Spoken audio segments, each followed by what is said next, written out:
Conspiranormal Podcast proudly presents the Strange Realities Conference. Strange Realities. Come join us for one day of presentations on the paranormal with live music at night featuring Tim Banal, The Rise and Fall of the Flat Earth Theory, Joshua Cutchin, Alien Hybrid Lore, Joe Damari, Pushing the Limits of Reality, Guy Malone, Roswell 1947, What Really Happened, Timothy Renner, Pennsylvania Wildman, and added to the lineup, Mark Anthony Wyatt, Cornish Legends and UFO Sightings, Zach Hunt. Presentation of his book Unraptured, Followed by a live recording of the Conspiranormal Podcast. More speakers and music acts to be announced.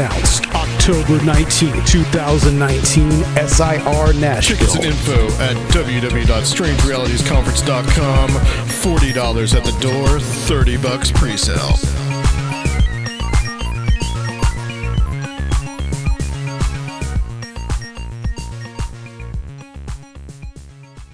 Fucking thing sucks. We'll do it live. Okay. Get in, sit down, buckle up. Cruise and whiskey. Get in, sit down, buckle up. Cruise and whiskey.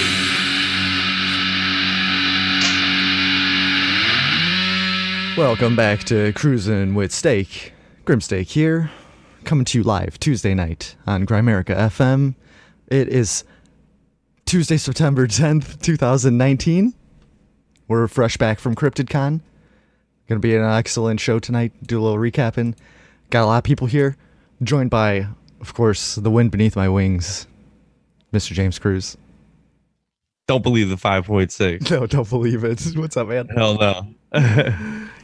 And we What's also up? got Mr. Jerry Cthulhu. Welcome, greetings. Long time no see. Hey. Hey. And we're also joined by Suzanne. Oh no, she's muted. I'm sorry. I got her. I caught her off guard. I killed Epstein.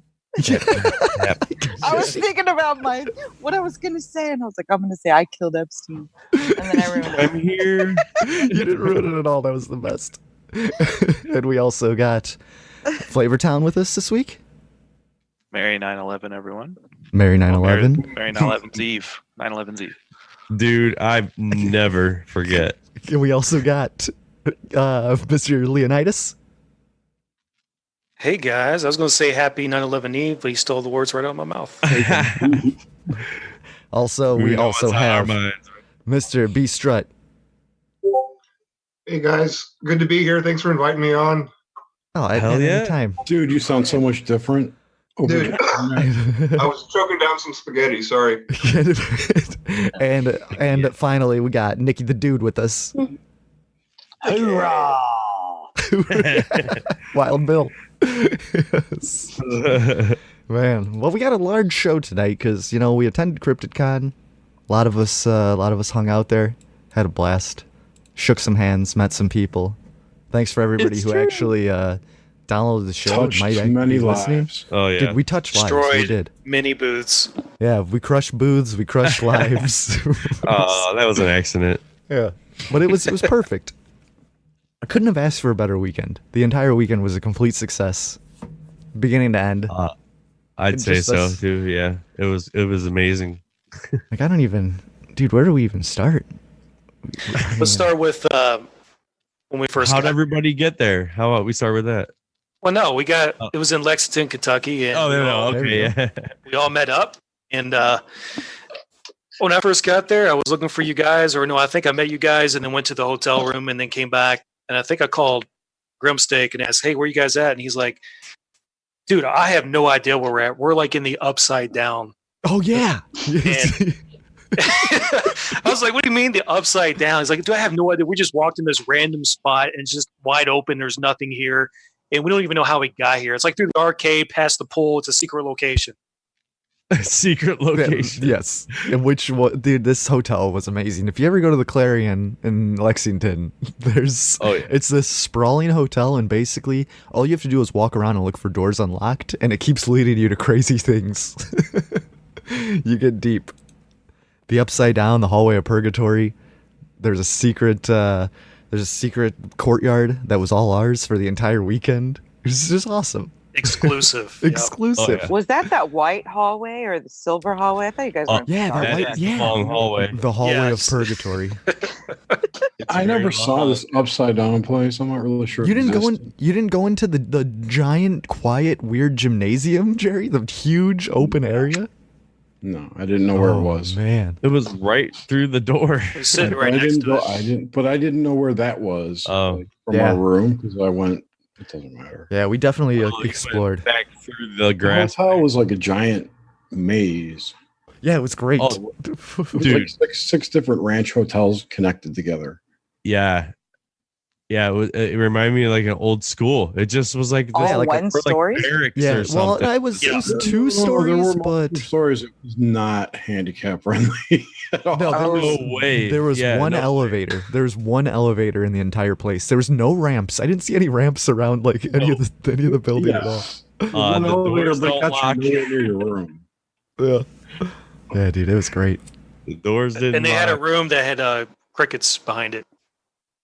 Oh Lots yeah, of the cricket, crickets. the cricket room. There's just this room Yes. that constantly had a cricket chirping behind it. That was weird. That's I don't understand why they can't get nice places for this conference. I mean, the last one was okay. Right? It was a lot Cost. Yeah, better. but Right? honestly, the last one seemed more upscale, but this one was like a million times more fun. Like I had, and the restaurant was better. Like the restaurant Yeah, I was way agree, better yeah. at this one. we need restaurant to was good. downsize and all the stuff and just meet up in a field. But we had the one down in Frankfurt was definitely a more swanky hotel. Yeah, it Right, was. definitely right. There was a It was huge kind of fountain. off to itself. There wasn't nothing else there. So. Yeah, Mm-mm.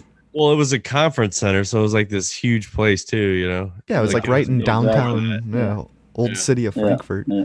But the only difference is that the panels were split in different rooms. They had 2 tracks. Oh, it was that sucked. Yeah. Yeah. If you're in Lexington, you're either going to a horse race or a basketball game.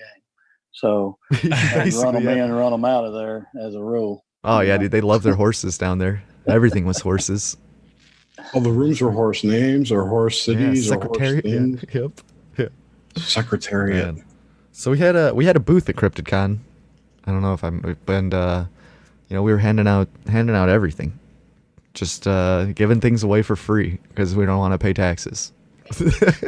Pretty much. I'll do the what- next best thing. What was that? They gave us a tax form. We're like, this is dumb. Or something. Yeah, she handed it out. She's like, here, I gotta hand this to you. I don't care what you do with it, but here, you've been served. Take You've it. been served, Oh, man. yes. That's lovely. Yeah, but we gave And I everything asked- out for free, and people were I kinda, asked James. I said, "Hey, you want to sell these shirts? What price you want?" He's like, I don't know, man. I don't." And then Graham's like, "I'm making an executive decision. We're just gonna give them out." I don't know if Grim made that decision. Yeah, you made it.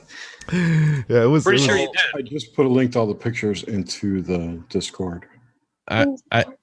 Yeah, I mean, I was instantly along with that same thought process. I thought we were on the same page. Okay, I didn't want to feel like I did that. The thing was with it is these, people start coming by and they're asking stuff, and then you're like, well, I can have a stack of fucking shirts that no one's gonna buy, or everybody can have a motherfucking shirt that stops by. So it made sense just to give them out. I mean, everything we had, people were like.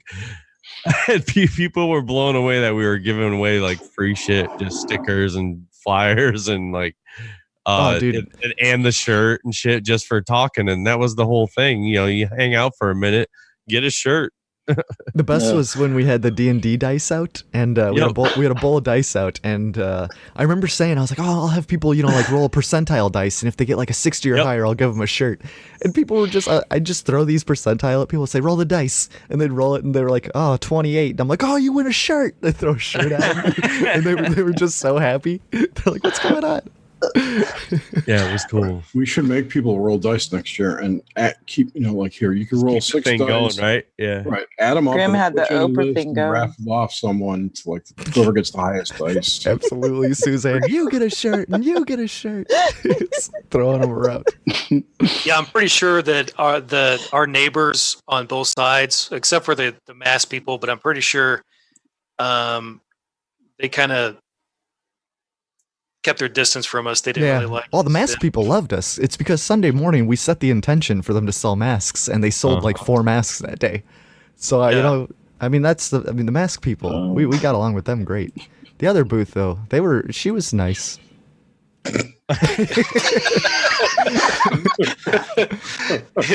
they were nice people. I mean, we kind of just took over everything, and like our booth was slowly going behind their booth.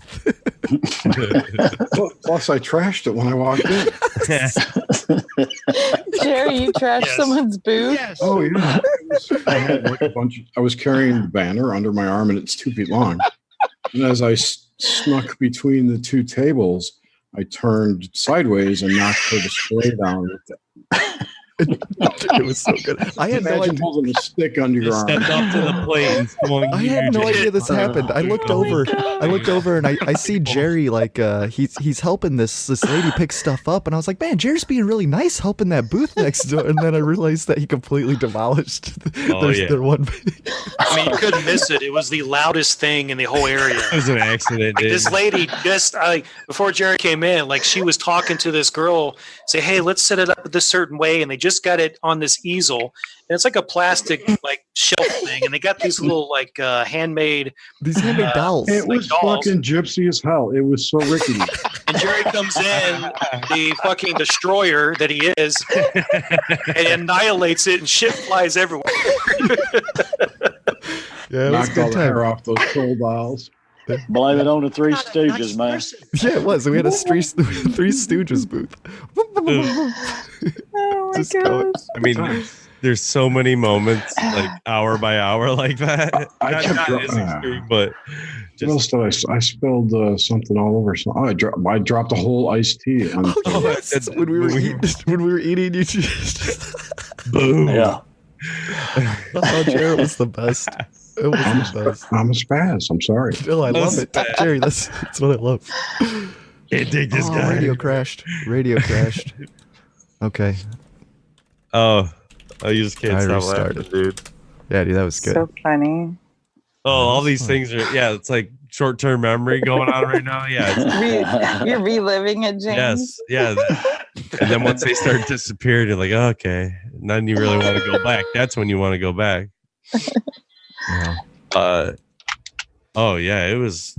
And James was a pro at like people would walk past the booth and we have all our stuff out on the table, and he would just be like, "Hey, I was the ring master or whatever," and he just lure them in, like, and then like he started talking about all the podcasts and stuff, start pitching everything, and then they would slowly like inch away, and like, "Oh yeah, I don't really," and then he'd be like, "Oh, by the way, have you had a paranormal experience?" And yes, as they're like 4 foot away from the booth, they're walking away. Bring them right back in, and he'd record their whatever stories they had. Yeah, dude, we got a lot of good stories. They turned out real good too. We were listening to some of them last night.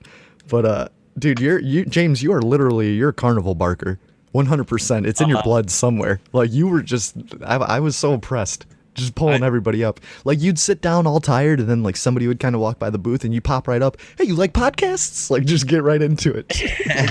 It was so awesome. Well, yeah, you know, it's cool because you see someone walking by and whatever. I don't know. I mean, this is the first time we've ever gone out and promoted the show, right? So, I mean, yeah, you're all kind of hyped up and a little nervous, a little bit. You don't know what to expect, but the vibe there was just chill. Yeah, like that helped a lot. Like everyone wasn't, you know, like the people walking through and everything, they weren't like uppity, this, that, whatever. Yeah, I mean, you're gonna draw a specific crowd, I would imagine. It's kind of hard to be uppity when you're a girl with a beard. Yeah. Okay, I want to know that story. I saw somebody post that it was weird about the girl. There was a very it was a diverse community. A diverse community. Everybody was super cool though, and there were some interesting characters there. I gotta say, there were a few interesting ones. 48 hours of investigation, and I think we almost figured it out at the end. Right? Always been a couple. This is our hypothesis. They've always been a couple, but she wanted to see. It's not that easy being a girl. Well, I'll show you. So they just switched. Here we are. we got to witness the hairiest set of cleavage you've ever seen in your life. It was lovely. It was lovely. It was. But, you know, we're not judging anybody. It's just, Oh my God! This whole time I'm thinking it was really a girl with a beard. It was. It was. But that's what the hormones do. They start growing hair. I know, everywhere. but that's the shallow end of that. That's the shallow end of that pool. It was so much more than a girl. I don't know what was going on. Yeah. They didn't stop by our booth though. For some reason, they just walked right by our booth. I had the camera set up and everything. Had them. Yeah. I would have talked to them. I would have taken their stories, hung out with them. I mean, it's just I was a little sad. Jerry jumped in and told me, he's like, dude, they're right over there. So I turned the camera on and I had it on video, but they're a little far away, but I do have them. Not that it's like Jesus. It was funny. Are you going to dox them now or what? Yeah, exactly. Not at all. I would try It's to like going to a carnival. It doesn't, like I said, it's real far away. It really was. But anyway, there were more bearded ladies at that place than at a carnival. It was a blast though. Yeah, it was a blast. And then we had a 9/11 truther come up. He didn't want to be recorded, but he was going on like he went off on 9/11. It was awesome. He was the first conspiracy theorist. He was like, I worked for the airline industries. They never, every single wreck, they always figure out, they identify all the bodies, they get all this. He's like, that's bullshit, the Pennsylvania. And he was just going on. Like, it was great. And I was getting so excited because people were walking by, like, looking at the booth, like, what the hell are they talking about? And I was like, 9/11 truth. Yeah. Like, just so excited. Yeah. People, like, well, that was the thing. Like, so it's like a whole thing how it morphed together.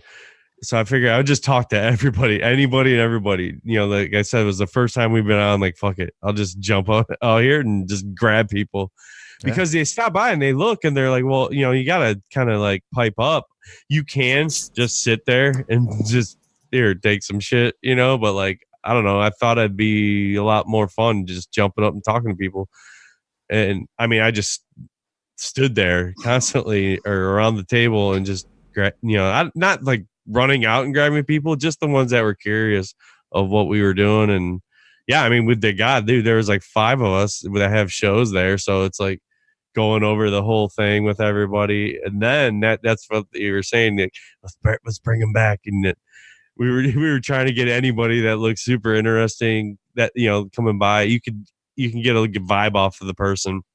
And then it was crazy. Some of them like would tell a story and then they would instantly would start thinking of another one like related. Like all this stuff, like all these people, they're all like all these paranormal UFO shit. It's all connected, so, you know, relatable, connected. And that's a lot of people, man. A lot of people are open. We even had a person talk about how, like, yeah, you know, I've really been like, I'm more along the lines of thinking like Jacques Vallée and stuff. Like it's getting.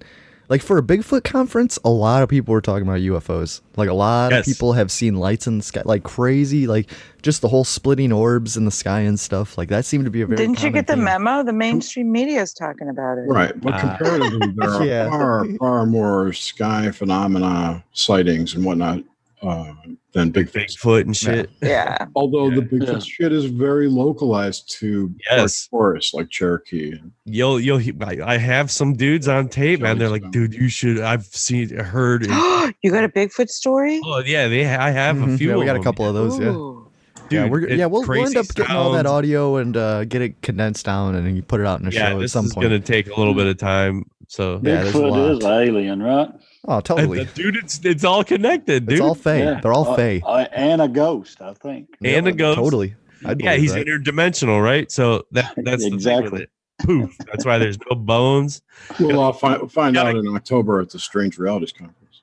Oh, there we go. That would, man, I want to try. Everybody got rid of all Adam's flyers they sent. Oh, which I hope at the beginning of this episode in the MP3 form, I'm going to be playing there's a commercial for Strange Realities. So I hope you guys enjoyed that. I don't think we're shills for advertising for Conspiranormal. That's on October 19th, right? Yeah, 19th, I think. Yeah.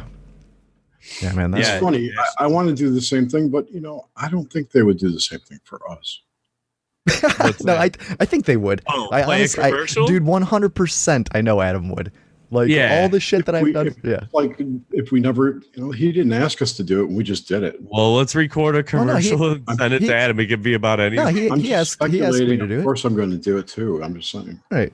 Nah, dude. he Do would. a new Gemtrails I'll put it to the commercial. test. I'll make a commercial right now for nothing and just send it to him. Exactly. Adam's Listen good to people. Cruising with Steak. Yeah. By the way, James did an amazing job on the promotional material. The T-shirts came out Mhm. very good. Dude, those T-shirts were awesome. Yeah, man, I pulled all that off in 1 week. It was ridiculous. Yeah. Yeah, the it's 'cause it's design was crunch really, time. really good. It was pretty awesome, man. Yeah. Yeah. I And mean, I got me. these dope flyers like you would get at a club. Yeah. Yeah. yeah, Full Jerry flyer. Jerry did some stuff as well, and Yep. it all turned out good. He Oh, brought some yeah. of his wooden bowls, which are pretty I cool. know. Yeah. And Our booth I mate think didn't you want guys one, are though. you guys are gonna put that shirt up in your shop, right? Who ended up with that last ball? Oh, it's in my room right over there. Yeah, hell yeah. I got it. It's filled with all the little cards that didn't get taken. I've got a stack of Nox Mente magnets and a bunch of other stuff. So Yeah, I'm just gonna start putting them change around. it out. Yeah, I stole Yeah, one. fuck yeah. They look great on the side of the road. Those whatever those are. Oh yeah, stop signs, Not or stop- like electrical boxes. Roadkill. the rails. The Guardrails. Guardrails. Rails, yeah. Couldn't think of the name. The things that get crumpled. Yeah, we gave a lot of shit away, Yeah. man. Free stickers, free Yeah. everything, dude. Like, Yeah. yeah, we had the flyer. And Justin Jerry made was a dope banner with just all our logos on it. Boom, all across the yeah, front dude, of that, it. that banner's. I got that banner too. It's an Yeah. amazing banner. And his name is Bruce.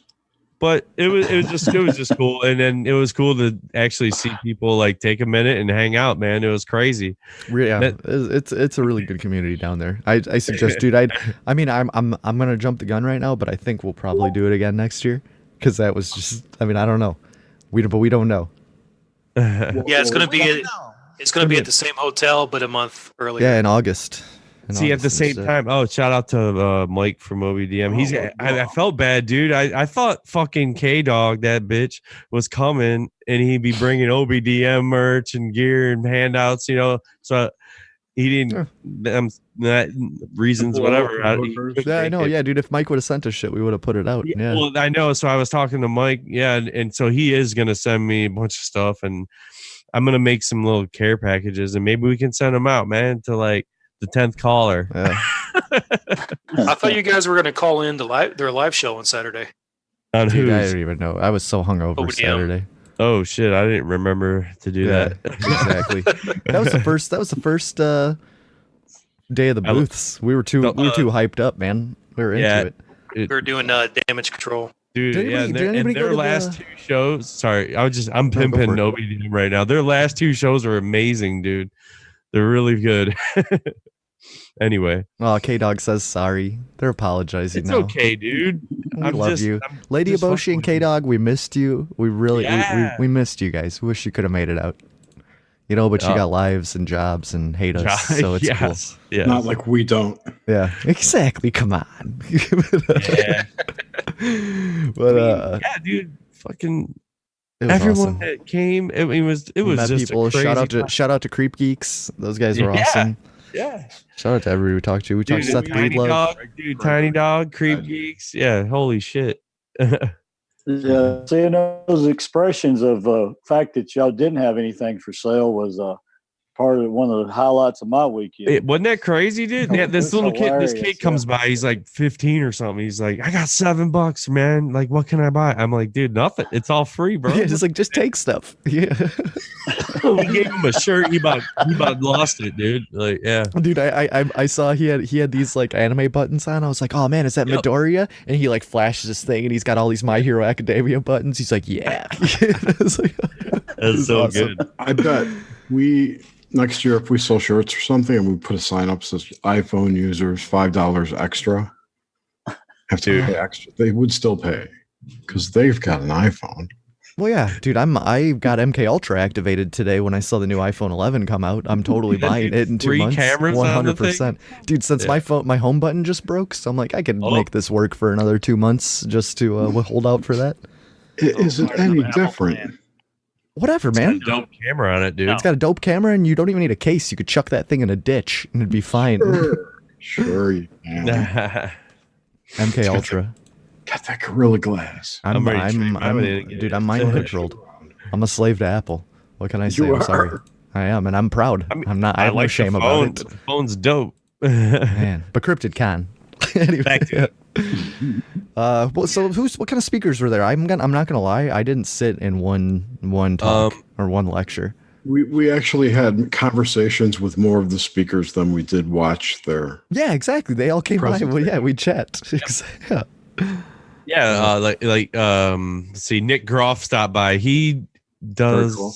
Yeah, he's like, a couple of them ghost shows, right? He was on Ghost Adventures for like 10 years. He does Paranormal Lockup, and he's in the ghost scene. Yeah, and Jael Depardieu, smoking. She's smoking hot, man. She's a fucking baby. Bobo, he was walking by. He said he was gonna come stop back, but he just kept walking. No, dude, Bobo's drunk. Okay, hilarious story. This is we're shit faced drunk on I think it was Saturday night, and we're going. Me, Justin, and was Bill with us too? Bill, were you there? Yeah, dude, we're in the hallway to Purgatory. Yes, we're on the hallway to Purgatory, and we go in and we're like, oh shit, somebody's here, and it's fucking Bobo. Me and Justin look at each other and we both say Bobo. We mouth it, so we speed up and we catch up to him. And fucking, we're about to go into the courtyard, and Justin's like, oh, don't worry about this sign, we could just walk through it anyway, to Bobo, and Bobo's looking so confused because we walked up all fast on him, and then Justin opens the door, he's like, what's the password to come in, and Bobo's just looking at him, he's like, lobby? Where's the lobby at? He's completely lost in this hallway, so Justin ends up walking him to the lobby. But dude, God. Bobo was just trash, just wandering around the hall of Purgatory, completely lost. Thank you very much. It's really nice. Thank you. Oh, dude. Oh, your soundboard's working, James. Yeah. Good enough. Dude, between him and Wild Bill, that Wild Bill guy from that mountain show. I will tell you this, and I said Oops. it It's okay. Sorry. The dude, that Bobo, we asked him like 3 times to come by the booth. Yeah, and he just wandered around. Yeah, I'll be back. I'll be right back. I gotta go drop this off. I'll be right back. Yeah, dude, the guy's just I think a horse kicked him in the head when he was a kid. That might be the problem. Along those lines, yes. But the other one, the little gimpy dude, Mountain Monsters, that guy. Oh, dude, Wild Bill, man, hoorah! just screaming. He was just screaming. Yeah, It was sat outside and smoked all day long. That was pretty much what they did. Yeah, those mountain guys, dude. The one mountain guy tried to pick up Bill Anderson's wife in the bar on Sunday night. He was hitting on her hard. She was like, "Get the fuck away from me!" Like, dude, it was just hilarious. Hilarious. He ended up getting a picture. So. But the big fat guy wasn't there, right? Yeah, the one dude. It was the dude with the huge white beard. The huge white beard. Yeah. Yeah, I guess he got chastised by some woman in the bar that night too. That guy. Hey, you gotta grab for it while you got the fame, man. Yes, exactly. Yeah.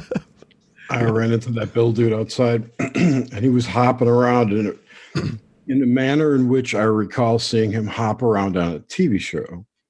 Wild Bill. Yes. He gets all excited and he would start to hop. Yes, exactly. He's a character. On the hotel, I'm like, oh my god, I'm having. And that's the thing, man. He's in character like all the time. Like Monday morning, I went down and I saw him walking out of the bathroom. I was just going for a job, and he's just like, yep. He's still got that walk going around, and it's like 9 in the morning, and I'm like, what is going on? Like this dude is literally, this is him. He's this complete character. Did he have his chick with his hand in his back pocket? Yes, exactly. And walking around with that chick with the hand in the back pocket, like it's just ridiculous. I didn't see him with a woman. Oh yeah, he had a woman there. Wild Bill had a woman. Yep. He took her over to the official T-shirt stand and said, "I need one that's big up here." Pulled his T-shirt way out, and she went, "I knew you'd do that." Yeah, she was. Wow. That's crazy. She was straight from Sturgis. One of them girls. So Nick Groff started out on Ghost Adventures. Okay. And I don't remember if he was before or with Zach? I mean, he looked kind of familiar from those shows. Yeah, dude. I mean, we attempted to, like, it kind of sucks because we had a good conversation with him, but the recorder broke. But it was it didn't record. I thought it was on it. Yeah. Dude's then Grim, I guess, noticed halfway through, and then right at the end, he's like, "Dude, I didn't want to tell you, but." Recorder fucked up. Yeah, I didn't want to. It's because we were having a good talk, man. Like it was a good conversation, and I was like, yeah, I don't want to stop the flow of this. So I was like, who cares? We had the experience. Exactly. I had a It was funny because he kept while he walked by, and I didn't know, like, maybe somebody asked him, but I didn't ask him to come over. No, nobody did. Nope. I did. Oh, you What's up, did, guys? Jerry? Yeah, I'll be back over in a minute. I'm like, okay. That was when him and what's her name? Jael Pardo. They were trying on these. She's going to be on my show, by the way. Excellent. Get it. What shows is she on? I'd never seen her before. I don't know. Hopefully it's all porn. I'll give it fact a or chance fake. if she's got one. What is it? Like in the Josh Gates area. Oh, okay. Stuff. I'll give it a chance. Yeah, total babe. Princess Jasmine. Along that lines, I had an interesting conversation with Heather Taddy from Alien Highway. Really? Yeah, she came by the booth too, but you guys were, I don't know, trying on masks and stuff. I don't know. I don't know. Who knows? I could have been anywhere. I was all over the place that entire con. She came back. I was talking to her about, there was an episode of that show where she was getting weird EVPs in the basement of this house where this guy was getting abducted. Like his whole life. Really? Yeah, so that was interesting. Huh. Heather Taddy, I don't remember seeing her. She had a booth next to Jael over there. Yes. Oh, okay. Yeah. She's yeah. I got a shout out Seymour's Shop of Horrors. That's the dude's him and his wife next to us with the masks. Yes, masks. Dude, those masks are amazing. They do amazing work. There's pictures everybody tried them on. Dude, Seth Breedlove bought the fucking Mothman mask because that they're being coerced. At some point, it's like trying on underwear.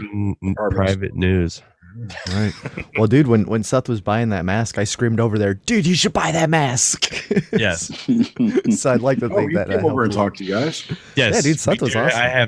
I recorded him. Yeah, that came through pretty good.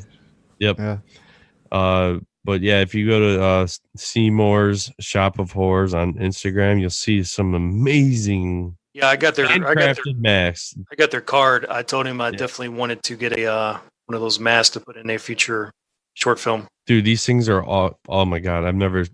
Yeah, because like once you put these on in a film production, I mean they look fucking real, dude. They're so badass. Yeah, they don't look real.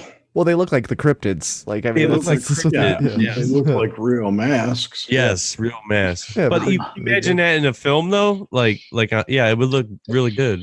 I mean, for a film part, it would look pretty B movie-ish. You think so? Who's putting? Well, that's A's all I do, Jerry. I do. Yeah, exactly. I mean, nobody buying masks from them. I'm not trying to put them to do a great mask, okay? But you're not going to use them for like Star Wars, right? Obviously, Jerry. Although the Star Wars, I would walk around in that if people hadn't put it on. Well, there's an idea for. Well, how much were those masks? 185 a piece, and so many. Yeah, so many people. Yeah, dude, it's a good price for that. They were quality. Because most of the artists I've worked with, when they do custom moldings and stuff like that, it minimum $500 for like anything, a mask or a hand or. So for next year, I'm gonna learn how to do spray paint space art. What's that? Like like in the street with spray paint cans and make space art. Like in 2 minutes on one piece of paper. Have you ever seen those guys? They don't have street artists in the Midwest.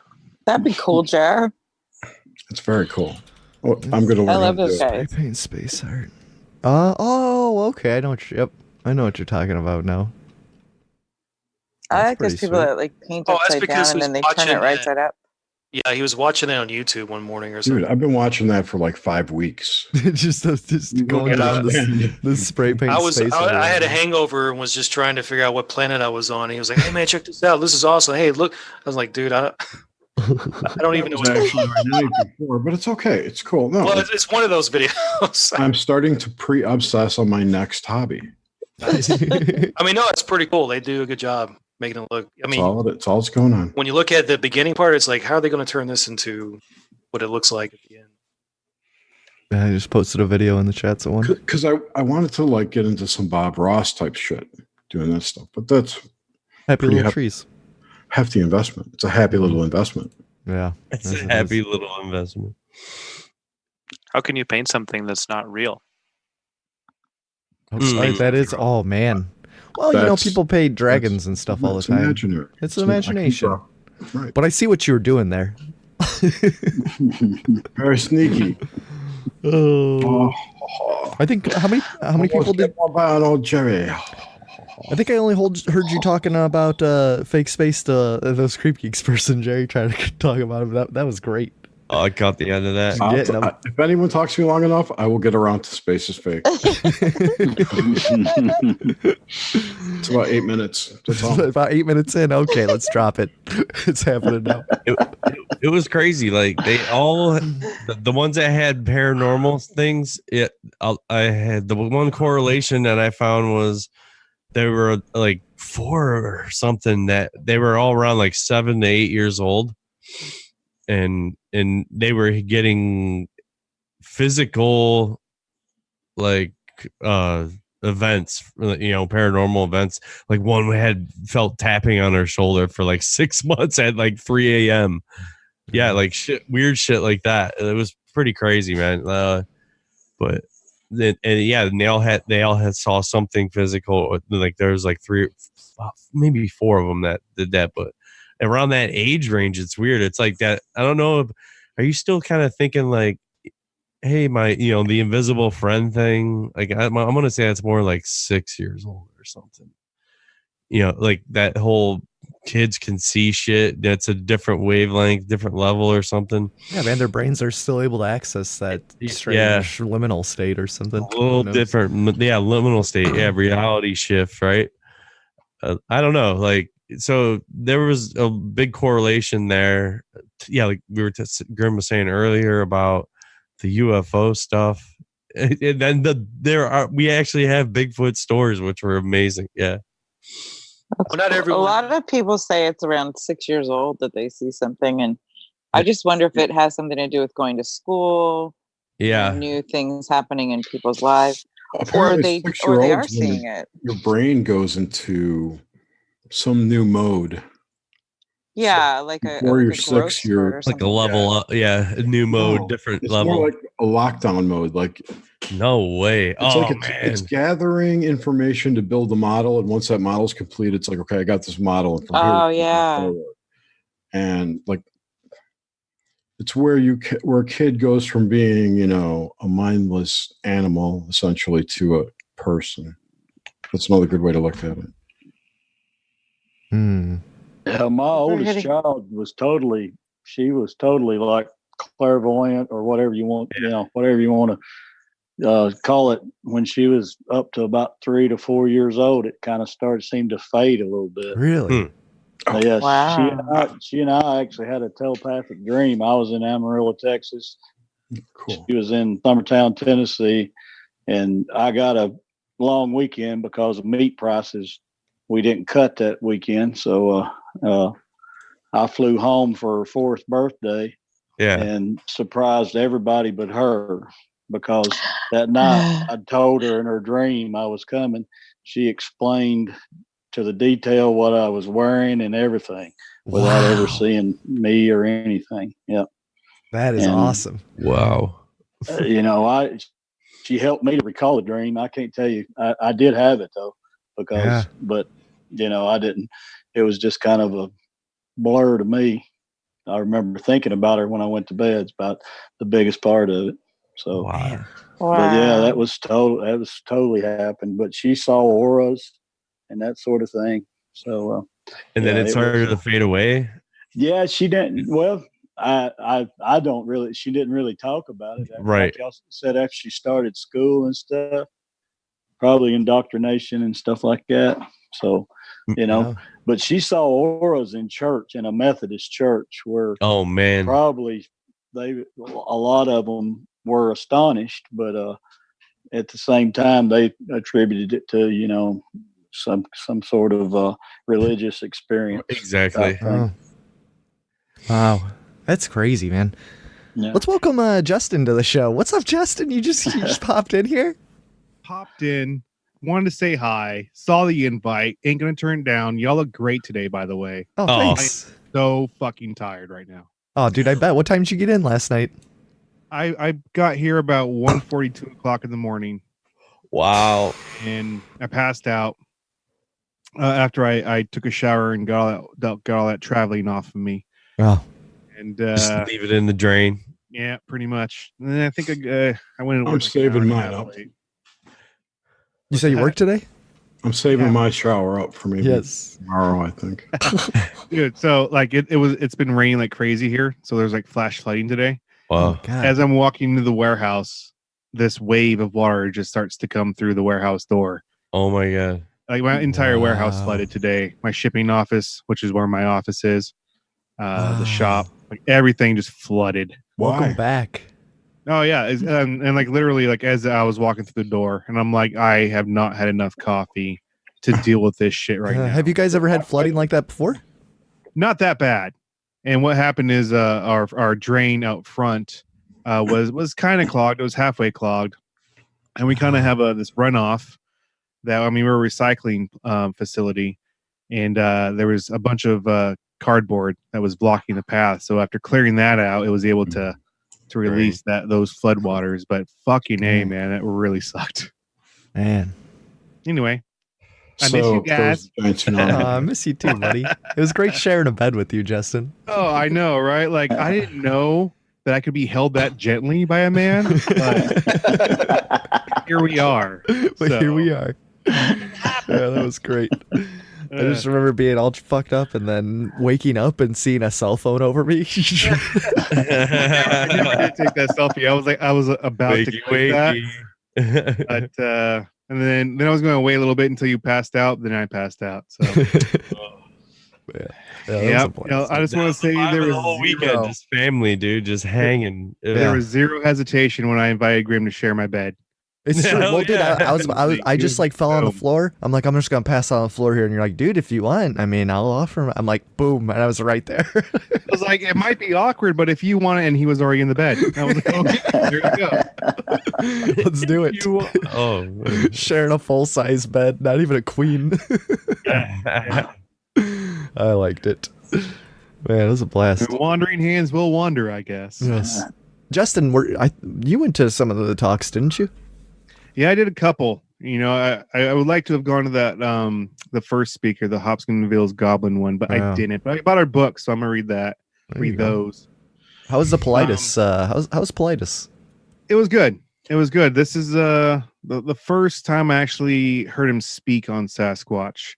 I heard him speak one time before up here at the Sasquatch Summit, and that was primarily on missing. That was entirely on missing 411. Mm-hmm. So it was cool how he split it up this time. It doesn't exist. Once you go missing 411, you're gone. Gone forever. We were so close to becoming missing 411 like several times. Oh my god! Yeah, I'm really surprised that it didn't happen. There really was an upside down, just really like the gym where 11 gets in the salt bath. I tried a missing 411 Bobo, and that didn't work. Yeah, I told that story. Yes. So confused, looking for the lobby. We did roll dice in a D&D game in the secret lair, and we kidnapped David Politis. It was a pretty good campaign. Kidnapped you. He kidnapped us. Sorry, yeah. This guy's is Jerry. Dude, it was so weird. Like, I felt like we were just like outside of the conference. Like, we were there during the con, but like after that, like we had our own like protective bubble where we all just gathered and hung out and just, dude, we did whatever we wanted. It was amazing. That patio was amazing. Like, it was our own little private Yep. patio. It was amazing. Yeah. It was this very cool mistake hangout. Yeah, place. we could be Any place could have been that place. But it wasn't. It was that place. But that's the thing. I know, but it was all of us together there that made it. It wasn't just true. It helped that it was right next to the Hall of Purgatory and the Upside Down. Yeah, absolutely. Well, we had the occasional staff pop in, like this skinny guy. He pops his head out. He's like, "You guys good?" Like, Hell yeah, man, we're great. You know what would have been better would be wait service. Yeah. Hey man, you bring back some wings. Cool. Running a little low on booze here. You mind dropping that? Bring a bucket. Booze was something I feel we didn't run low on that entire weekend. no. What's your weed selection like here, sir? Yeah. Anything? What's your oils? What do you got in stock? Yeah, that was a great weekend. Definitely nobody was sober the entire time. Not really. I don't think so. That. I do not remember how I even got to my hotel room that night. No. No. Well, that was when I thought I was gonna puke in the grass. I was like, oh god. I'm like, I it's thought you were happening. dancing out there. I was like, I'm what is like, he dancing it's out there happening, for? guys. I gotta make it to the grass. And then I went over there and I'm like, no, I think I'll be all right. And I was like, I can't do this. And just walked up to the hotel room, passed out. Oh yeah, he's out. Yeah, dude. And I don't know what Nickie had in that tube. Uptime, but I thought it was Grimm's, and I wasn't expecting. Like, it took a long drag, and I just all of a sudden I was like in space. Yeah, man, the vape pens were flowing. At that point. The vape pens were flowing. That thing. Allegedly, yes. I ran into Bill at the airport on the way out. Oh, did you? Nice. Yeah, he was coming out of the restroom, and I shook his hand. And I was like, maybe I should have done that. Oh, that's all right. He was probably drinking. Oh, you better wash your hands. No, It's wet. His hand was sterile. He peed on it. Hey, exactly. Hey, Nickie said when you were saying you said it's happening. I'm gonna throw up. Right before I started choking. You said that in a tweet on Twitter. No shit. Look at this. You read it's happening. I'm gonna throw up in a tweet as I said it. Pretty much. Oh Wow. man. Oh, That's a synchro of some kind. Look at it. they're just listening again, man. Yeah, man. If there's ever in a bathroom and there's no hand soap, just piss on your hands. You're good to go. And then if you guys are interested in some protection Yes. from pregnancy, And because you're urine stone, lick them you gonna too. say it? Yeah. No, you just gotta piss on the vagina and they can't get pregnant. You're good All to you go. gotta do. Nickie says Universally sterile, man. It's Sterility, no matter universal. what Wet it piss touches. enemas are the best.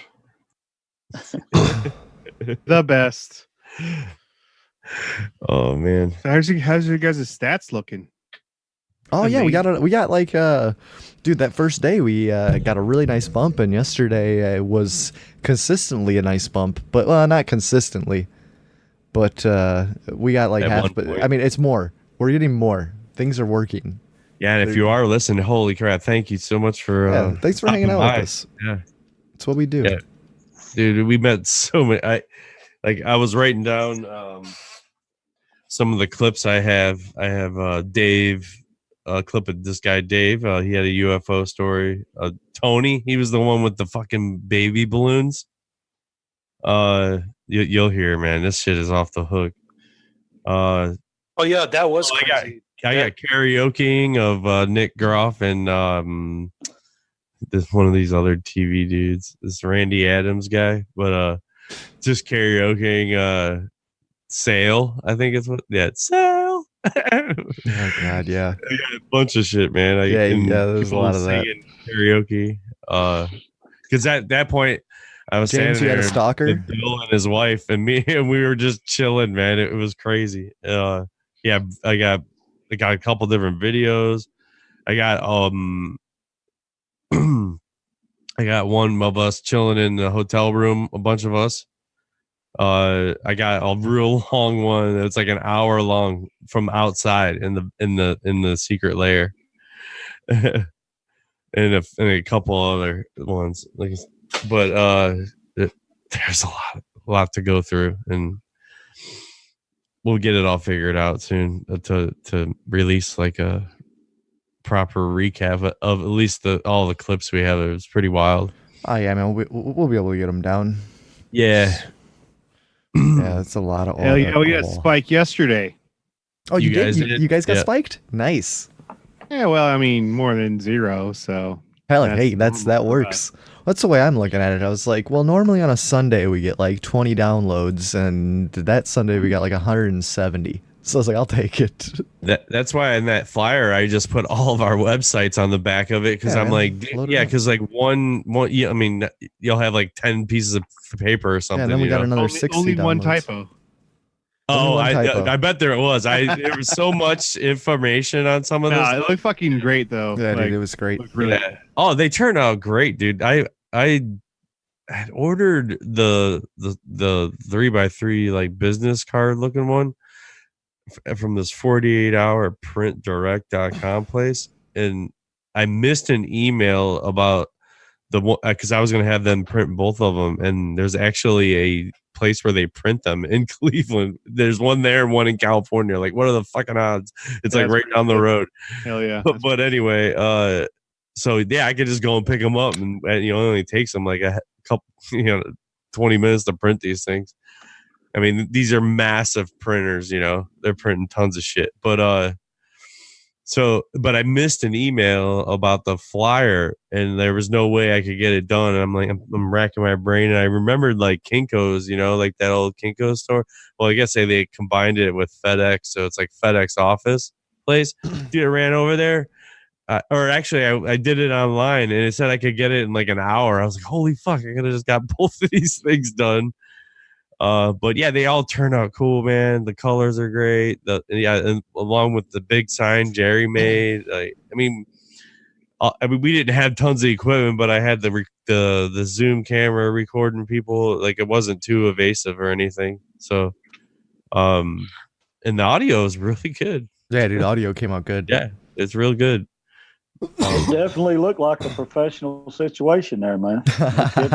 Yeah. I tried my best to make it seem normal. Dude, we nailed it. Approach. CryptidCon was a success.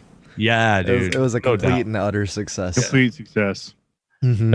I would say next year will be even better. My favorite memory of this year would have to be we gave one of the T-shirts out to one of the vendors there. She walked by with the shirt, and he's like, "Hey, that's our shirt." And Jerry's like, "Now take it off." I remember that. Yeah. Look on her face. Yeah, she loved that. She was cool. Yeah, she was wearing her shirt the next day. That was awesome. Yep. Oh, all chicks love that. Pretty wild. So yeah, they love it. What other? Let's go around the table and do what was the favorite memory? Share memory. Play the clip, dude.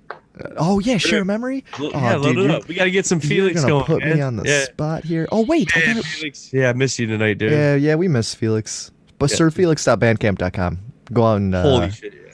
Go out and buy his stuff. Anytime I could throw in one, we would a lot of Grimerica, of course. In the whole story of Cruising with Steak. Share a memory that's unique to you. A memory worth retelling. And don't be afraid of being judged. Cause Cruising with Steak is a designated safe space.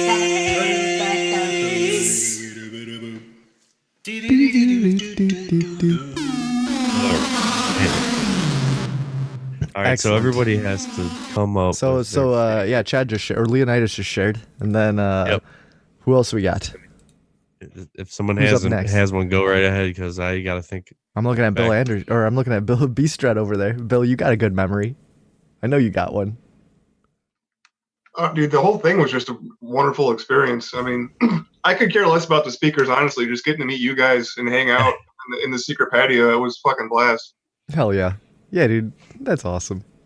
I got to take B.Strut to Dunkin' Donuts for coffee. This is true. I was walking up that entry doorway closest to our rooms, going all the way down to that gas station to get coffee, and then this car pulls up beside me. I'm like, who's that? I look down, and it's Jerry. That's what I'm doing. Oh, I'm going to get some coffee. He's, I'm going to Dunkin' Donuts. Want to go? Yeah, sure. So jumped in the car, and away we went. Hell yeah. 2 hours later. He was, of course, he was making fun of the accent of the cashier. Oh, yeah. I forget what she said, but it was funny. Peony? Instead of a penny, it was a peony or something like that? You got next peony. No, she was cool. Yeah, she sounded cute. She was cute. Yeah. I don't remember if she Man, was cute. favorite memory. Dude, there's so many. White Castle, that was a good memory. White Castle. I got the very first night. The very first night we got. Well, every night we were really drunk, but me and Bill were running around the place, and I jumped up on the stage after it was all constructed and everything, and had Bill take a bunch of shots of me of like giving a presentation. That was pretty good. Like I gave a fake presentation at CryptidCon. There's pics. It happened. Dude, just everything. canon. Man. Please put them in the Just share like I folder I promised, have, right? so I have a good place to draw art from. Yeah. And then yeah, dude, just everything about that, man. It was great. I couldn't ask for a better weekend. Really, I mean, it was the tops. Just everything was perfect. Everything up in like a podcast cruise. Yeah, and the bookstore, the bookstore that Bookstore we was went pretty to, sick. dude, that bookstore was awesome. That bathroom with a couch in it, what? What the fuck, right? Oh yeah. Chicks bathrooms have those everywhere. Oh, that's so weird. I never seen that in my life. Bathroom with a couch. Did you find any cool books? Dude, there was so much. It was one of those things where I kind of got overwhelmed. 'Cause there's so much going on, creaky floors, but the owner was cool as fuck. Bill bought a pretty sweet book. But yeah, man, it was just. Was it better than last year's library? It was. That was a cool. It was. library. It was a little. It was sprawling. The other one was like 2 stories, but it was. Dude, it was like the same. It was creaky floors, just old building. Like it was very similar. Reminded me a lot of last year's. But yeah, dude, the owner was awesome. He was just talking to us. I think we might have turned him into a Bigfoot believer. The owner, if Bilbo Baggins was a human, that was what he's going to look like. He was. Wow. He had a lot of energy. He was a good, cool dude. Who is this? This the owner of this bookstore. It's called Black. It's called Black cool. Swan Books in downtown Lexington. So if you're ever out there, go check it out. It's pretty awesome. I gave him a good review. Yeah, yeah, you did. Last year we went to some creaky ass old bookstore. Yeah, yep. That was the one in Frankfurt. Well, that's when we were leaving. I'm just There's setting something my. wrong with you. You certainly I'm setting my GPS, and we're just gonna go to this, see what happens. I still have the books I bought from that place in the bags in my drawer, in my dresser. Man, Justin, what's your favorite memory from CryptidCon? Fuck, that's hard. I know. Isn't it? Nickie, well, you could take a break on it. Nickie, you got one? Oh man, there's a lot of. I think I talked about just watching expressions of people coming over there, on their faces and stuff. That was hilarious. That was a lot of fun to hang out with it. I mean, just hanging out with y'all, kind of in the background. James could bring them in, and I like to watch the interaction there. But a lot of times, I think they're afraid you're going to sell them something if you talk to them first. Yeah, and they kind of shy away, but then you just give them shit. I tried to just I tried to bring them in. I try to just break the mold first, get them laughing and shit. Yeah, break that ice. They're like, yeah. My favorite was probably just listening to James work. Thanks, man, dude. It was my voice was shot. Like I talked. You were carnival barking so well. Like it was amazing, man. Yeah, we didn't have to do nothing. James did all the work. No, dude, We just James sat was back on and it. watched. I tried my best to promote every fucking you did. show here. You did It was, I'm like, we're all fucking podcasters, man. We got this, we got that, we got a little bit of that. Dude, we got video guy here. We got, it's like just give that was the spiel, but then you started asking a little bit about them or the front, and then boom, they're into it, like hey man, by the way, hey, we're just asking people if you got any crazy stories, and then they're like, oh man, I don't know, and then they're it was this one time. Dude, everybody's got one. Everyone had a story, dude. I'm just like, man, I don't have a story. There was a couple people like myself who've never experienced anything, and that's what's the crazy thing, that not being an experiencer, and then the stories you do hear, you're like, well, I think there's something to it, like when you actually go to one of these things. I mean, talking to somebody via Skype, I mean, obviously when we all talk, we kind of know each other now, so we, like, I don't know, we've smelled each other, We sniffed each other out enough. It's like a bunch of dogs. Nope. Yeah, so we all know each other's scent now and stuff, you know. So there's a connection there, and you can feel like what type of mood or whatever somebody's in. And then when you're talking to these people, you can feel it too, if it's like a bullshit story or not. I mean, dude, the ones that did talk though, oh my god, everybody was sincere. Like I never sniffed any BS from anybody, man. Everybody was sincere about their story. Like 100%, they believed it. Yeah. Yeah, it was pretty Except wild. one person may have exaggerated a little. Which one was it? It took 10 years to hear my whole story. Oh my god! Yeah. Well, that was the one. She started opening up more and more and more, and then it got to a level. She's like, "Now we're into the crazy shit. It'll take me 10 years to tell you." And nothing she told us was crazy yet. It was like, okay, come on. Yeah, it wasn't too nuts. Yeah, but oh my god.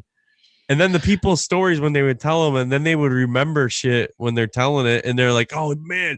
And then my grandpa, up like 20 years before, they had experienced the same thing. Like, that happens on my show all the time. It's amazing. Remember, dude. Yeah, people tell them one dream. And once they start talking and they have a comfortable, like setting, dude, they let it rip. It's pretty wild. Yeah, I think that's the best part of like the stories.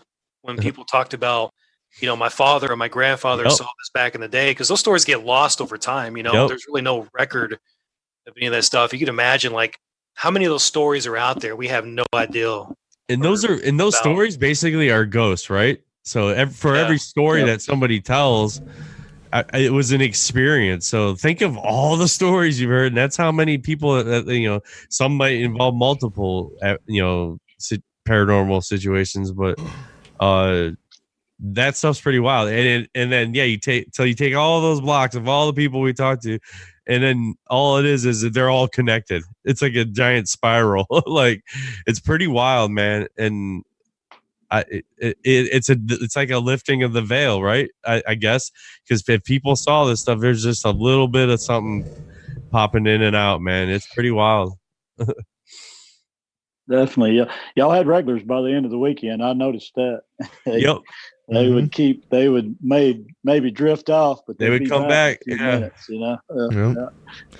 I mean, there was like 2 other podcast booths there, and I felt like we were just crushing None of them had natural color hair either. No, nobody did. No. That's the thing, man. Everybody's that's the thing now, I guess. Dye your hair. Oh, you see? Yeah, there was a podcast. There was a podcast in Town? front of us. And it was like every time someone would come through, James would just suck them right over.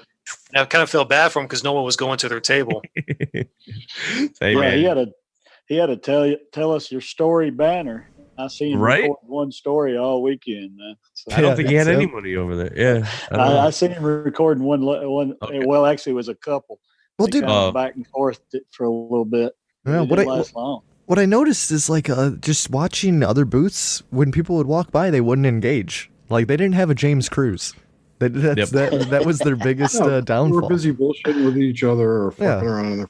Like I said, you could have just sat there and been like, "Yeah, we do podcasts. Check it out." You could have just handed it to somebody, but I would have not gotten all those stories. Yeah, exactly. It's exactly what happened. I mean, it's like, yeah, I think I did the first one. I'm like, oh, dude, this is gonna be crazy. This is gonna be nuts. I was like so happy about it, and then I just jumped into it, man. It felt fine. It was the way it was supposed to be. Yeah, when you took off and you had to go take care of business or whatever, it was really hard to fill your shoes, man. I was trying to be like James Cruise, but I just couldn't. Him and I did good for like the first two. Yeah, first how did it go when I was gone? Yeah, when you were gone, I think fuck this. We did it like one time. Like Grim and I talked to like one person. Yeah, one person. You're gone. Yep. Yeah. We just had a back in a moment, son. We back in a moment. We were like, come back in a bit when James is here. You'll know. You'll know who he is. Exactly. Yeah. Honestly, sold a couple of timeshares while you were at it. Too. Honestly, he probably could have. Yeah. Here's a free T-shirt and a free week stay at a personal private vista. Yes, it would have gone exactly like that. Step into this other room. There's like all these chairs. How would you like to stay in this beautiful hotel any time of year? It's so true, man, dude. It was just so like we're doing tonight. Like we could do this for like a week straight of all the stories that were going on at this place. Yeah, I mean that's what was cool. Like the people that had, God, Justin, you flew all the way out of fucking Washington. Everyone, made an effort to come, and it was phenomenal. Yeah, Just yeah. Shout out to the organizers. So I don't know who the organizers. I guess I should find their name because that was they actually retweet and talked. I communicate a little bit with them. So I think that was one of them there. Yeah, he was. He's the dude with the big beard, which sums it up to about 99% of the entire population there. Yeah. He's the guy with the big beard. Look at me. Yeah. No such thing, Justin. Yeah, but and then you got a lot of there was I'm talking to people they all kind of live around the area or I heard they must have went on the radio because that's how to promote it and I think they got a lot of walk-ins from that too, and all the people that had come from all over the place. And then you have the vendor room, which is a huge place just packed with people, and then imagine everyone that's involved in that. So there's a lot of people in it. They actually have a party too, like on Saturday night, and that shit was great. Karaoke in front of the bathrooms. It was dude, that was an awkward setup. Jammed into the corner, tiny hallway. Yeah, in front of the shitters. Yeah. What the fuck is this? When you were leaving, James, and we were at the Seth Breedlove was doing his talk, and you were leaving, and we were just being loud as fuck back there. That dude just peeks his head around. He's like, "We guys do it!" Like, oh, it's so funny. I was like, "Oh man." We did the whole time. Yeah, we just ran whatever we wanted to do, basically. Yeah. Oh, we had memories. Let me start one. Revelations. Anybody heard? I'll start with mine. Was being semi-local. That Bullitt County, the county I live in, there's like second or third in the state as far as sightings, Bigfoot, or oh, shit. Actually, one of them they played. It was a recording. The girl, they thought it may have been a dog man because of the snout she described and stuff. The longer face. But then the picture they showed was really reminiscent of a Sasquatch. Yes, Weird. exactly. Yeah. So there was that was my revelation. So anybody else get any? Man, no, I knew everything already. I knew it all. You know what my revelation was? Is that your eyes sparkle in the moonlight, Nickie? Yes, you do have sparkly eyes, Nickie. Yes. Man, that's the vampire side of me. Is that when you get just the right amount of high, your eyes are beautiful. That's what I learned. It's a constant process I work at. Oh man. Yeah, CryptidCon was a complete success. Revelations. I didn't really have much revelations. Just that I realized I just wish I could spend more time with you guys. It really is just, that's the thing. Is that so? This is the third time I've seen Nickie. Second time I've met James. Everyone else is the first time in real life I've met and hung out. So just that alone, I mean, Bill, like we've never talked before this, and we shared a room, and best roommate ever. Ain't gonna lie. Thank you. Chad, bro, like just you helping me out getting that hotel room soon. Like I wouldn't blame you if you didn't. I was trying to be a hassle, but goddamn, I was tired, and I appreciate that. And that's just it. It was like, and Grim, I talk to you every fucking Monday, D&D. And it's the first time we ever met, and you're just as cool as I thought you'd be, even cooler. Yeah. So, I'm me. I keep it real, man. It was fun as hell. Jerry, it really was like it had a feeling like of a family reunion almost. Even though it did, man. It did. Totally did.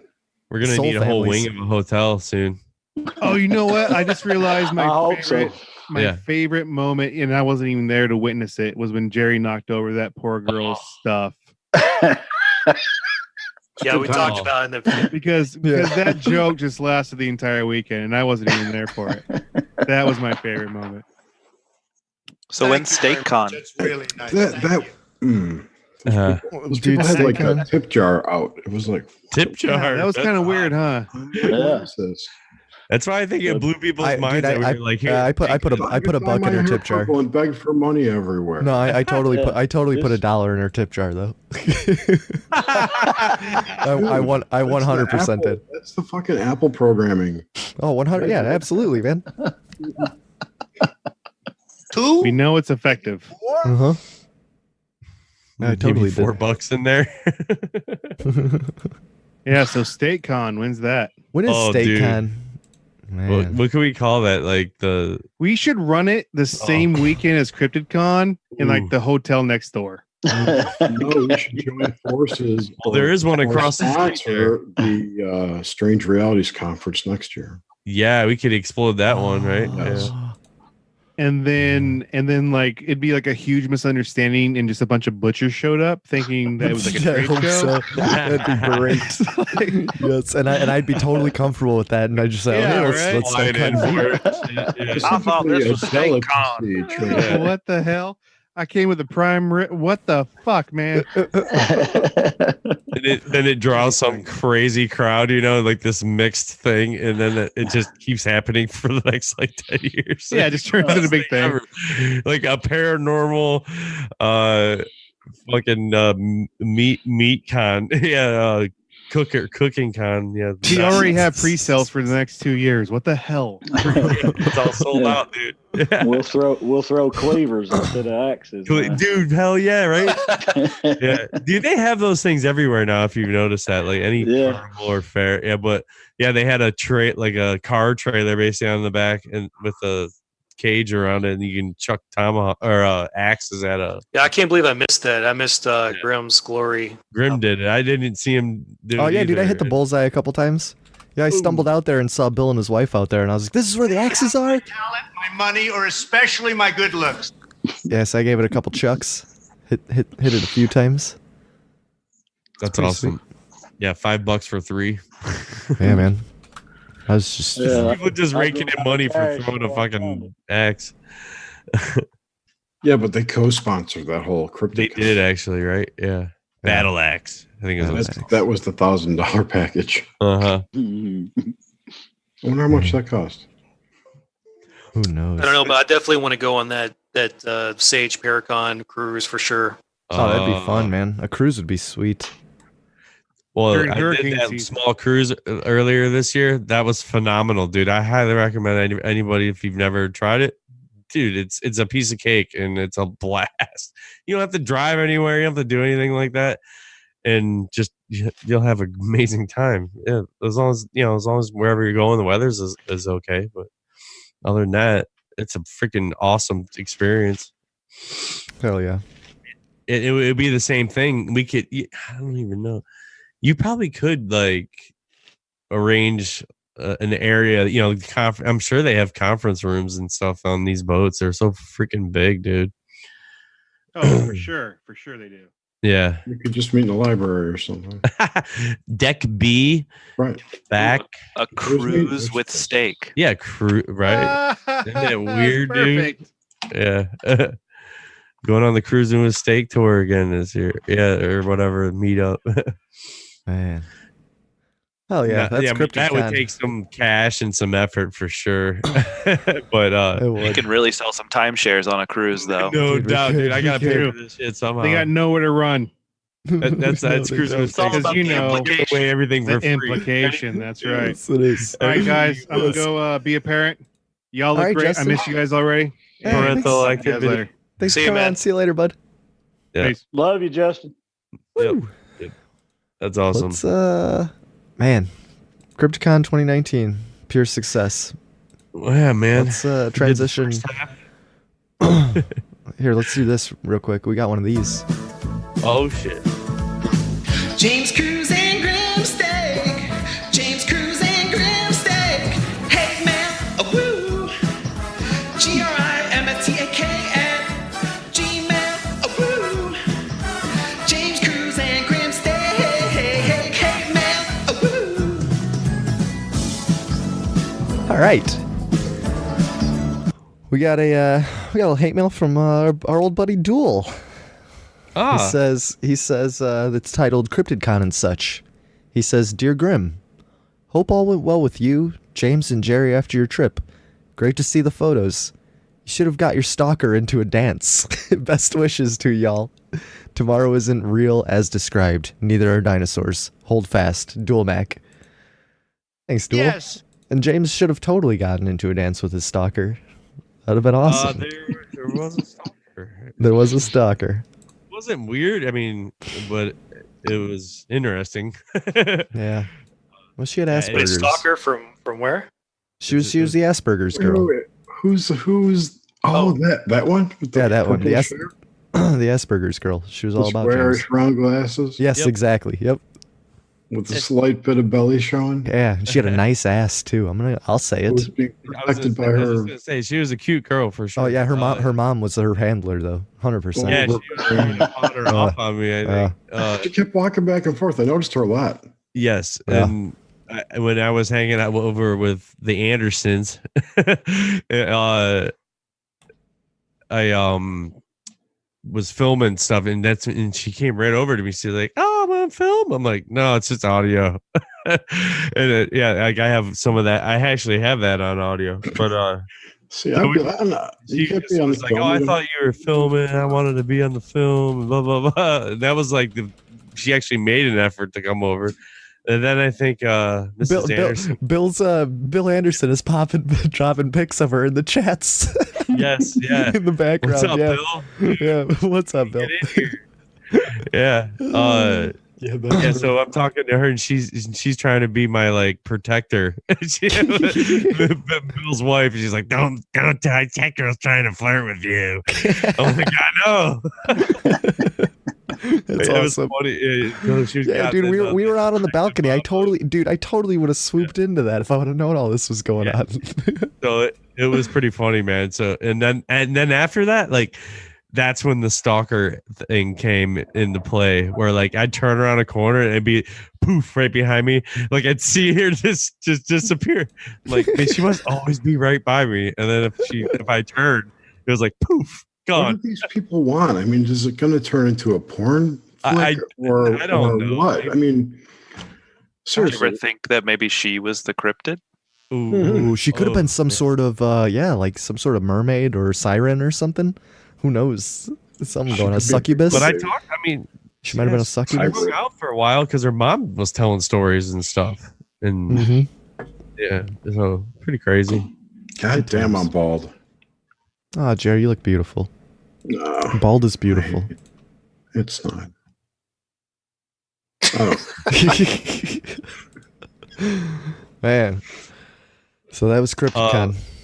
Yeah, so but yeah, anywhere I turned, like it was always happening. It's like, what the hell? I mean, I would have talked to her if she came over. I just never. It was it was something that she was doing. But yeah, it was some type of fun game she was playing in her head. I know part of that. The beginning of that story there, you had camera out.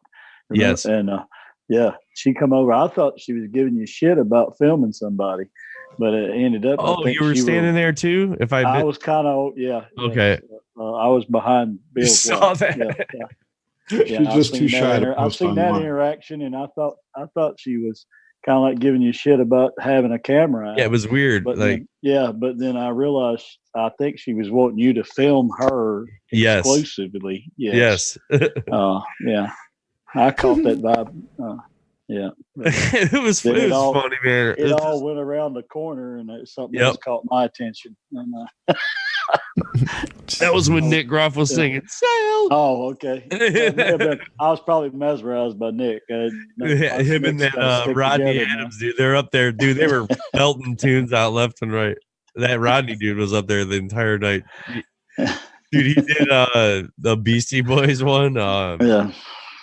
That was pretty wild. Yeah, you got people who love to perform, man. If they get a chance. Yeah, not personally a singer, but Especially when they're intoxicated. Oh yeah, it always helps. They let it rip, dude. Yeah. Yeah.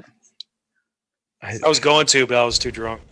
I'd have to walk down the try to go up there? purgatory hallway. It was too far of a walk. What's your go-to song? Dang, put me on the spot here. Go-to karaoke song. Oh man. Or just any you sing. I did karaoke in Las Vegas. George Strait, "Carrying Your Love with Me." There you go. Yeah. Classic country. Yep. Yeah. I don't think sound much better if you're wearing tight. Want to jeans know on mine? that one. Oh hell yeah! Yeah, you are. Yes. Yeah. What is yours? The one time I did karaoke, I sang "Why Don't We Get Drunk and Screw." Why don't you Sending that message out to the whole bar, Suzanne. Jeez. And I know my boyfriend was there. That's what I was thinking I at don't the know why I time. picked that song. That's awesome. I'm sure it was well received. It was. Oh, man. Good stuff. Dude, Motley Crue, girls, girls, girls. Girls, girls, girls. All right. James, I just There feel you like go, that theme song's playing in your head at all times.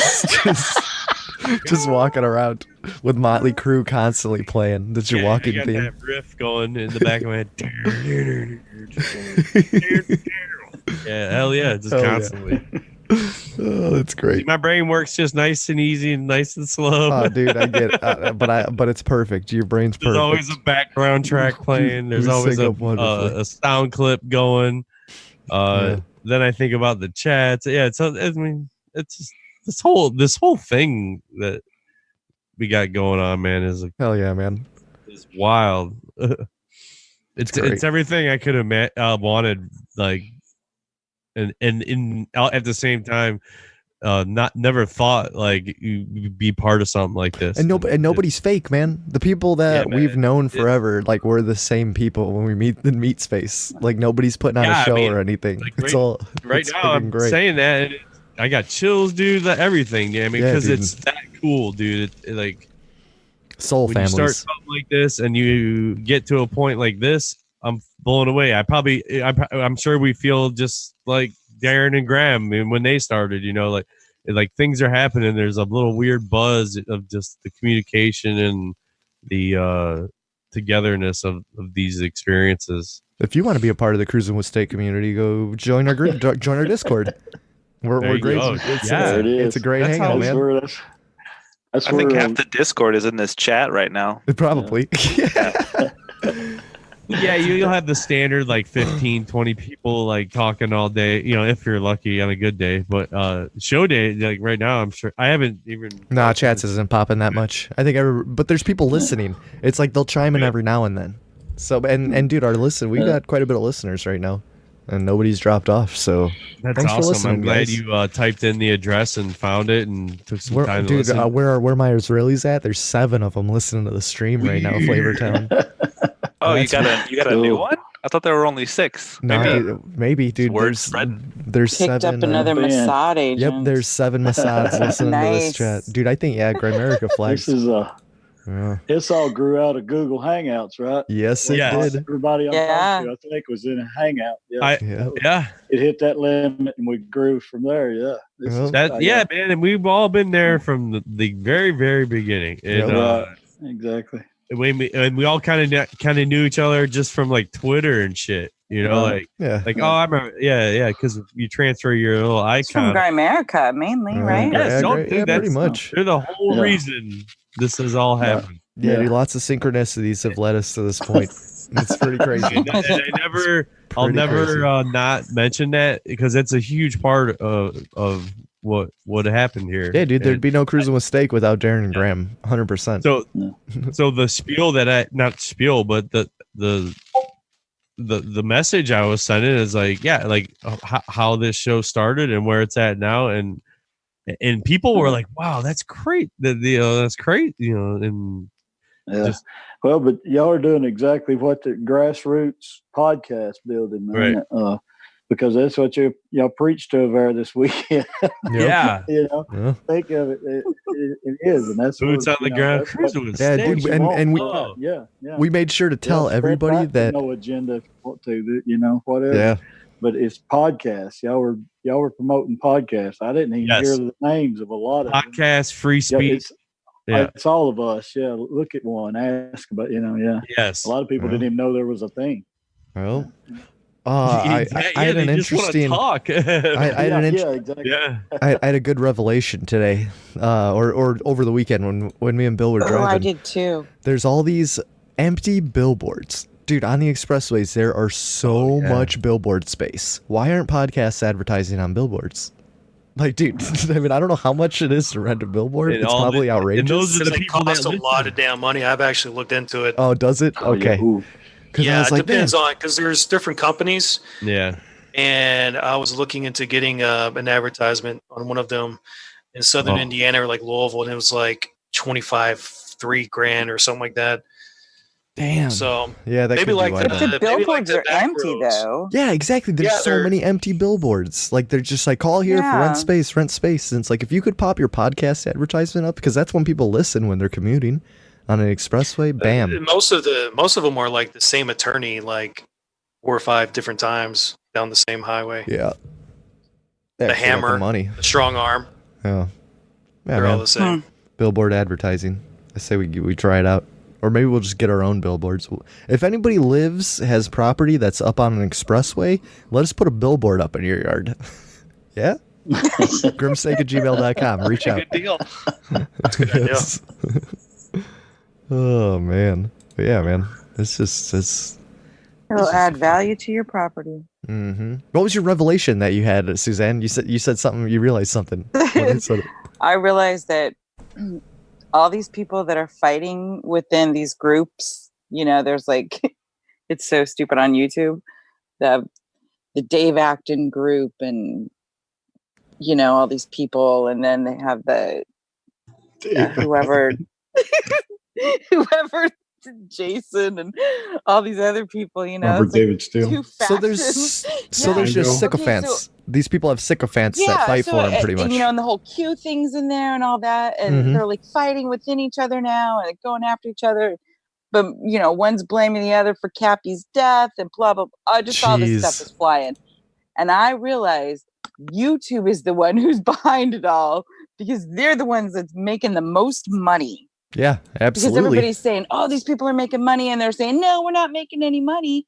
And I'm like, "Well, who the fuck's making money on this shit? Then it's got to be YouTube. Somebody's making money. Yeah, YouTube. Well, yeah, the advertisers. The advertisers are making the money. Right, Yeah, exactly. So all these people are rushing to these dramas. There's like 200 and 300 people on these streams that are just like, "Oh, so and so, look at in this video, he's saying this."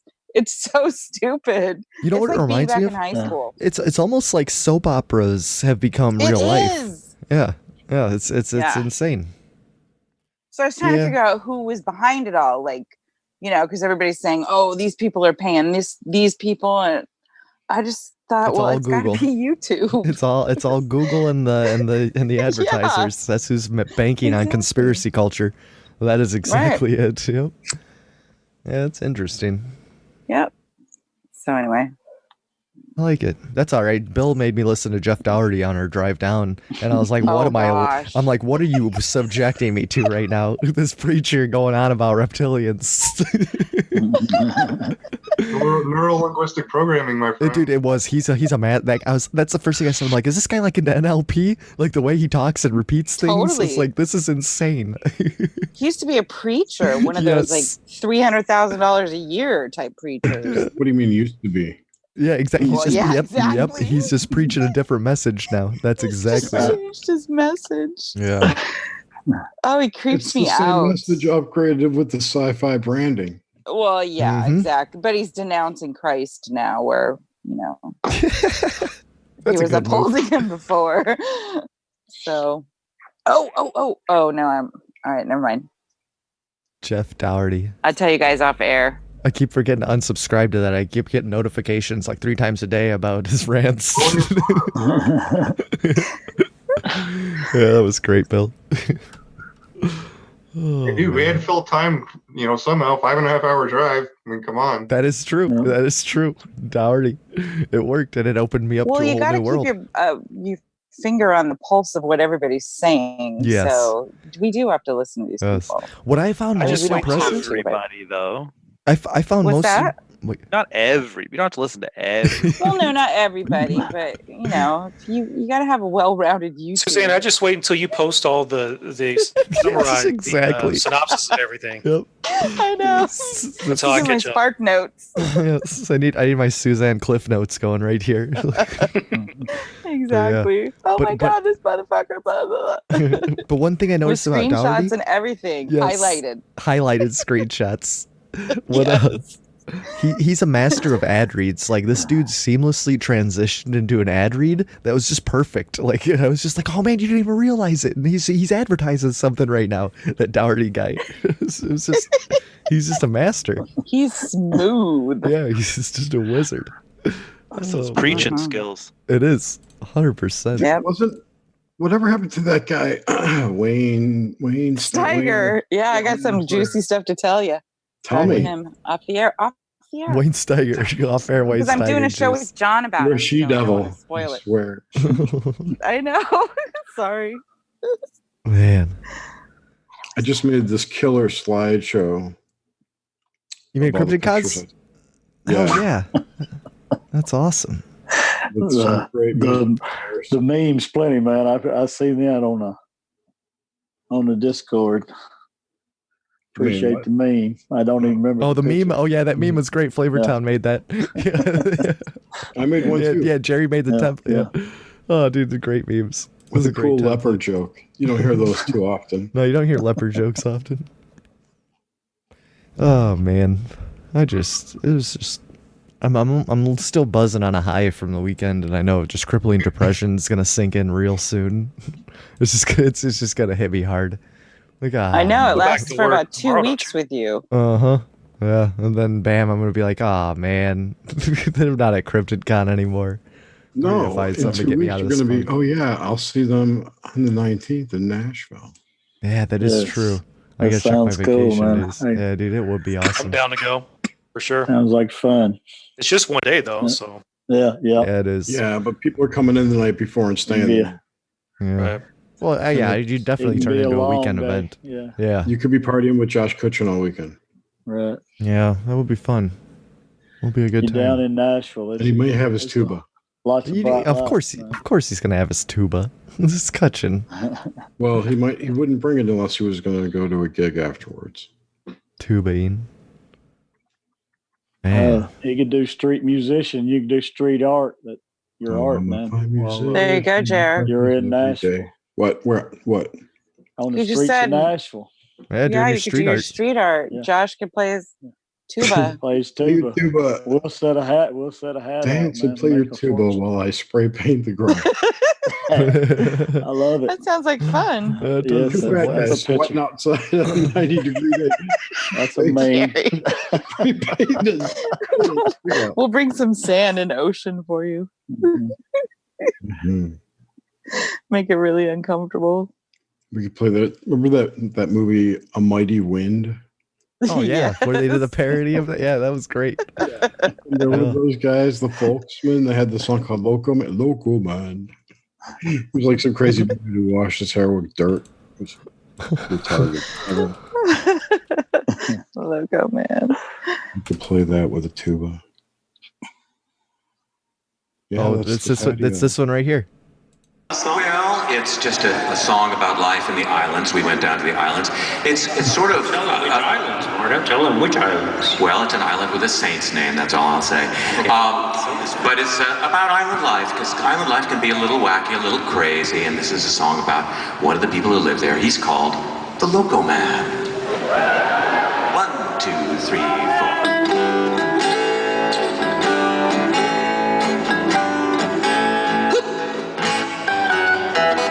This is the story of a little island where everybody's just a little bit crazy. But there's this one fella, he stand out a mile, cause he's crazier than most. What's his name again? Oh yeah, I remember now. Loco Man, watching all the fish swim away. All right, that's enough of Local Man. I just had to. I had to get a feel for that. I had to see what that was about. So I don't know. It's so creepy. It's cringy the way they play it in that versus how it's presented in the movie. Local Man. That was a great movie. They also did what was that other one? Best in Show. Best in Show. Yes, that was great. Yep. So That was that all dude, the the dude who wrote SCTV. that, Christopher Guest is his name. Mm-hmm. He's married to, oh man, I can't think of her name. She was with Dan Aykroyd in Trading Places. Hmm.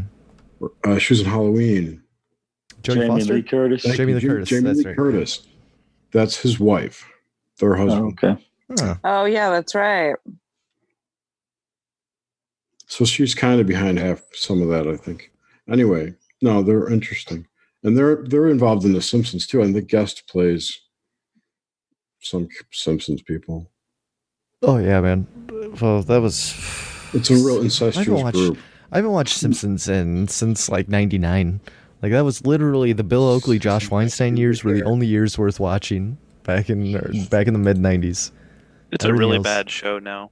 Oh yeah, dude, it's terrible. It hasn't been good since Bill Oakley and Josh Weinstein left. Like that's. But if you go back, it was never really good, and you can see the programming in it now. It was better back then. Though. Yeah, I know. It's so creepy how I can look back at shit like this and go, "Oh my god, look at how." Stuff was being insinuated that I think now is cringy and programmy.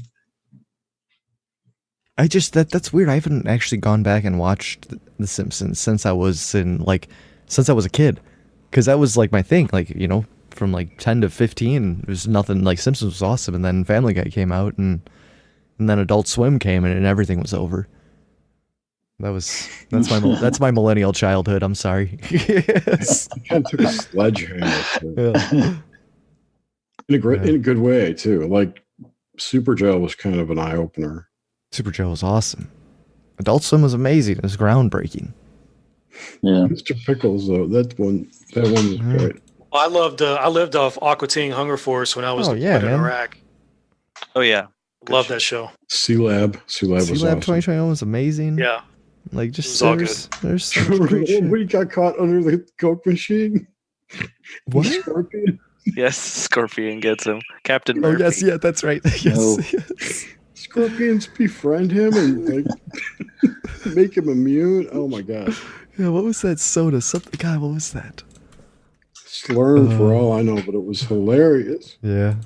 Fucking Eric Estrada did the voice. That one guy. Well, what sucked was the guy who was that did Captain Murphy's voice? I can't remember. George Lowe, probably. No, it was some other guy, but he ended up dying. But they still did the show for another 2 seasons, and it just wasn't the same. They got his son to do the voice of the other captain. Was that what it was? Sure. I think so.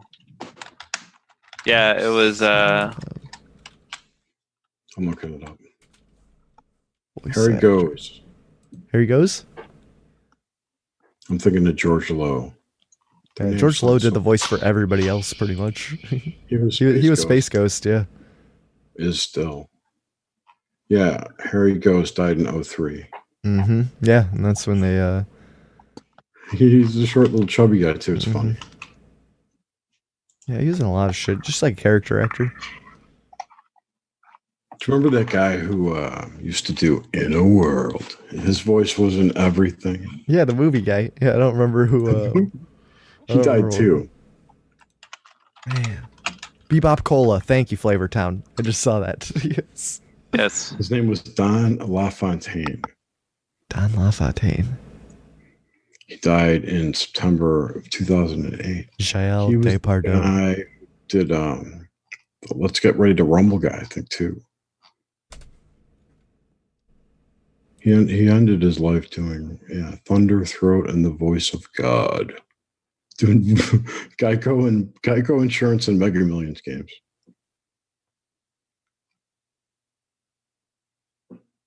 Jael Depardieu. Oh yeah, there she is. Posting pictures of her in the chat now. That was the highlight of my trip, talking to her. Yeah, she's smoking hot. Like she was all wanted to hear about my show. She did. I saw it. I saw you guys over there. You both had phones out and you were sharing things, and then I got jealous. Things were shared. Is this even a show? Are we still recording? Thanks for listening. No, I actually emailed her today, so she is interested and reminded me before I left to email her. So right on. But she wasn't interested in any podcast though. Yeah. So let's talk about how Les Wexner claims that he got taken advantage of by Jeffrey Epstein. Let's talk about that. Wait, what? Now he got sex trafficked too?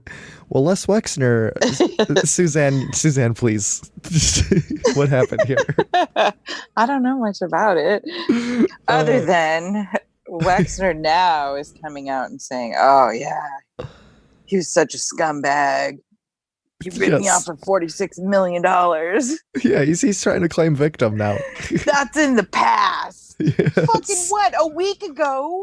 The past? He had to protect himself legally before he could say anything. Oh yeah, it's 100% damage control. He's going around. Totally. Yeah. What do you think $46 million is to a billionaire?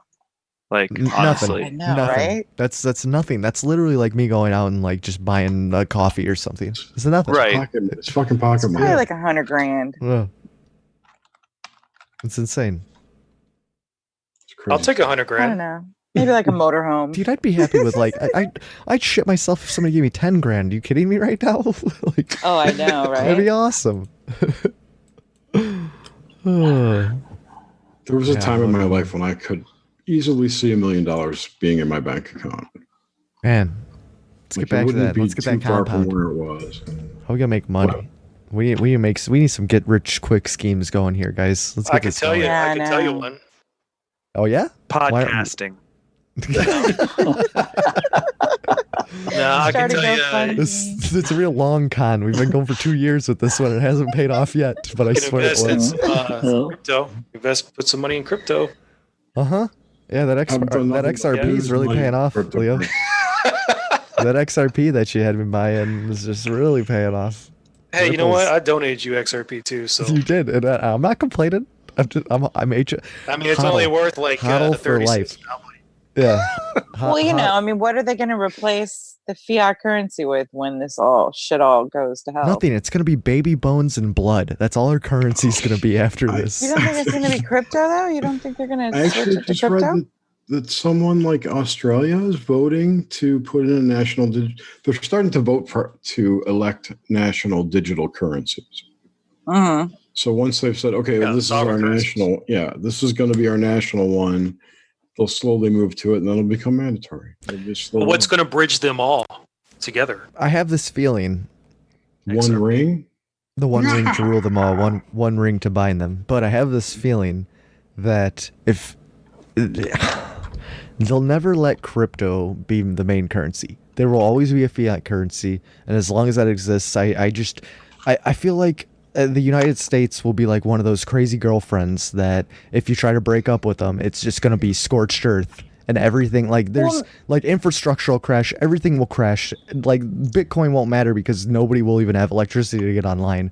Like things will just be insane. Like I don't think I don't see no. But if Did that fiat happen currency, when they switched over to the smart meters? I mean, I don't Smart think it's meters? going to be. I don't think it'll be that bad. I the mean, Bank we of all England- use digital currency right now. How often? well, do you it's have all cash it's in all your fake, pocket? but it's their fake. Unless they can take over Bitcoin somehow, But it's and like just numbers on a Bitcoin, computer. it Yeah, but the 100% is. None of it's real, but they enforce it with guns. Like they But here's enforce the their thing. fake shit. Here's the with- thing, though. The Bank of England, they've already come out and say that there needs to be a viable digital asset that eventually replaces the dollar. You don't say that if you're an ally to the U.S. That's true. That is true. You know, so obviously the U.S. is on board with whatever's going behind the scenes. Yeah. But And there's all these NDAs. There's all these They'll have to non-disclosure phase it agreements. out. Well, it could be posturing. I mean, there's some funky shit going on in Great Britain right now with Parliament and stuff. Oh yeah, don't they want to shut it down? Oh, they won't vote on that. Yeah, And president. they want to. They need a Queen's speech. It's all this crazy shit. Aren't they waiting for the Queen's speech and then they're going to decide or something? Who knows? I haven't really checked today, but I don't know much about those crazy Brits, but it's crazy. just crazy Brits. I don't know, man. I think if they do I ever like do the a digital currency, it's going to be something sponsored and funded and put out by the Federal Reserve. But no, and that, Yeah. and that Here's the will be thing, like, and that it's will be gonna the be- only you're gonna legitimate have- digital currency. You're going to have your sovereign. You're going to have your sovereign currencies. They're going to be tokenized, right? You're still going to have cash. That's not going away right now. I mean, eventually it's They'll probably eventually phase that out. But you're gonna. The problem is that you need a faster payment system. Like everything is, at least to the millennials, is instant gratification. Yeah. So the payment system is way outdated. It's slow. You have to go through all these corresponding banks. You get nickel and dime all the way to the destination where you're sending the money, especially cross-border payments. Or fools walking into traps. There has to be a better system, and this is why the Federal Reserve came out and formed the Fed Faster Payments Task Force. Well, guess who's on the task force? It was Ripple. Ripple was part of the task force. You don't get invited to those meetings and the IMF and stuff unless you already have stuff in the works behind the scenes for a long time. Yeah. I'm just saying. Or you're George Soros. Or a rock. Yeah. Or, dude, I'm all in. I mean, dude, I'll buy crypto and hold on to it because no matter what, I mean, I think it's an alternate future that could come to exist. And don't just buy crypto, but gold and silver. I mean, buy some type of hedge against failing governments, because obviously, when you look at what's going on, this going on. This bubble fiat system isn't going to last forever. There has to be a transition where it's going to RH negative blood. RH negative blood is going to be the new currency. Get as much as you can. Oh man, rich. Going to move to a barter economy. Yeah, 100%. Trade goods and services, man. That'd be awesome. I'd cut meat for people all day for goods and services. I could do a trade. I got a trade down already. Exactly. 70% of people can't do jack shit. No, that's why you guys, I'll keep you fed. We'll be eating delicious steaks while everybody else is just eating bugs. There we go.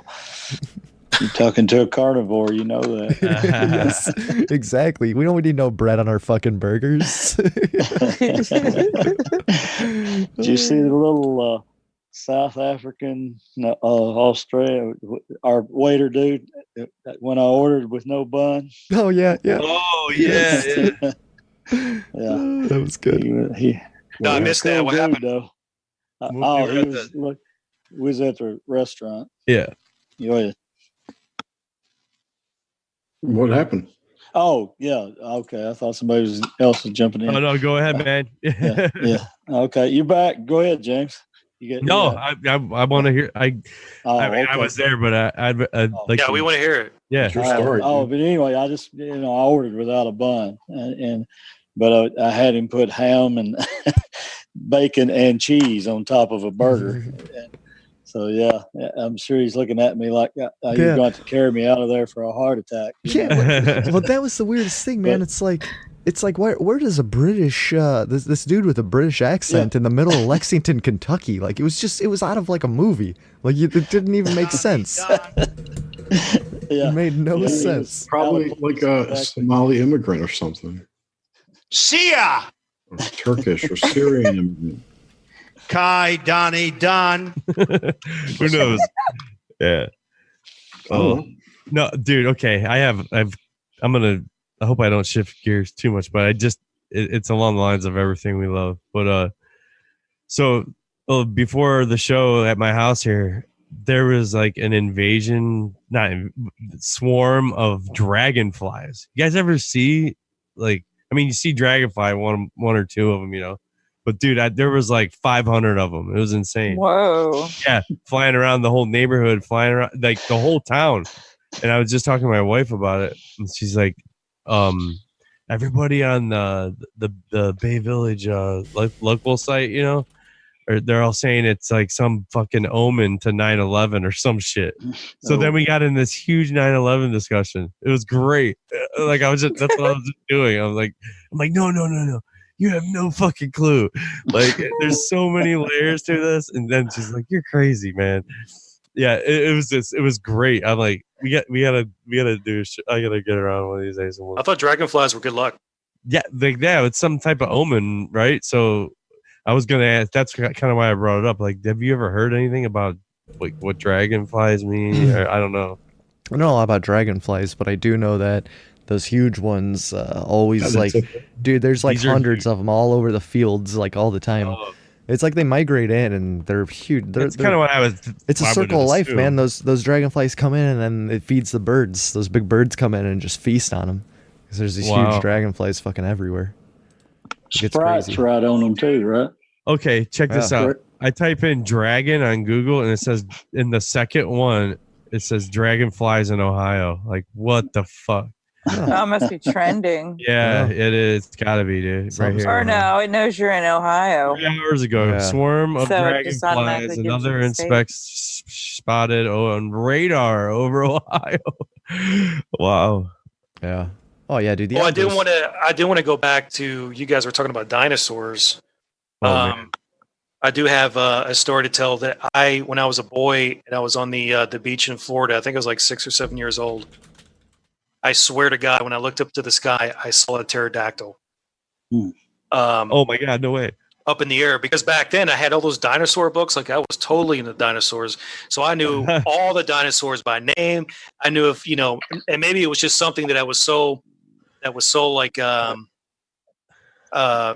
instilled in my brain, doing with all these dinosaur books, that I just kind of either manifested it, or it was just something that I wanted to be a dinosaur, so it looked like a dinosaur. But it wasn't. But I swear it maybe. The only reason why I say that is because I had that long top on the head. Yeah. And dude, I'd believe it. Down in southern Indiana, after we were driving through all those mountains and hills and shit, I could totally see there being a dinosaur or something down there, or some kind of huge giant, some giant thunderbird or something gigantic. 100%. You figure for the amount of I don't know. Maybe the planet just wasn't as populated when dinosaurs were around. Like look how many people there are. You figure they'd be. I mean, you could cover the entire globe with dead bodies. That's how many people. There used to be a big bird in Ohio. Yeah. It was called. Started with a P. Was there a Snuffleupagus too? Hey, come on, Jerry. This was back in the 1800s. No, it was a. You found a big. It was big rock carving of it.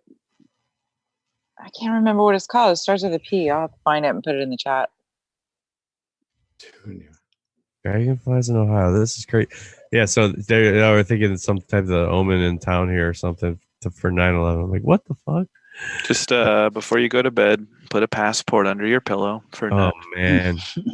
Yeah, I was trying to explain a couple things, and she's like, "Dude," because I was talking to her about the Pennsylvania crash, and she's like, "Well, what about all the freaking people on there, like making phone calls and shit, like?" They're about to die, all this stuff. A moving plane at 20,000 feet. Yeah, and that's what I told her. I'm like, there's some weird. Yeah, I was like, you just have to look at something with a more open mind than. And she said she would. She's like, well, let's do some research on it. I'm like, all right, man, let's do it. So I might have a research battle with my wife on 9/11. It's gonna be great. What's the anniversary of it now? So it's what? So what do you guys think happened to the people on? Do you think the the plane manifests were fake? Or do you think they took the people somewhere and killed them? Because you're almost breaking down that belief into those things. Were they holograms? Were they real? Were they not? Yeah, like there's if they were thespians. Ah, yes. What's a thespian? Crisis actors. I brought that term up. She's like that. It spun her head sideways. She's like, oh, that, could be. All those guys are acting like, yeah. Or they were taken. Yeah, and I was like, it's the government. The government. You don't even understand how evil these fucks are. They could take these people and you'll never see them again, or they'll make them say that you say a single word you'll be shot in the face or something. Like basically airline. What is it? Air traffic control was down for a half hour. Yeah. Oh my God, there were so many things. Jets, and they were in a different area of the country. Were in the air. Yeah. Well, it's just like the cameras in Epstein's cell went down, right? Yes. And they just. I know, isn't it amazing? There's never any video footage. They happen to be Crowley's favorite numbers in the planes. Really? 3, 11, 77. Yeah.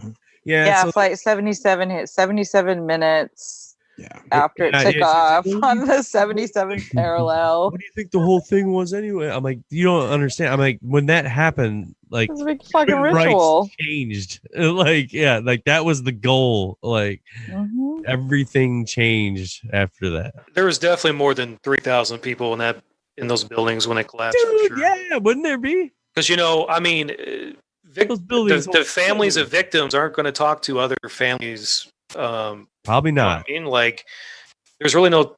I mean, how would you even get They the have data support to? groups. Yeah. Yeah, they have support groups, groups. supposedly. But So it's then like not everyone's going to be involved in that. You know? Yeah. No, not everyone would be.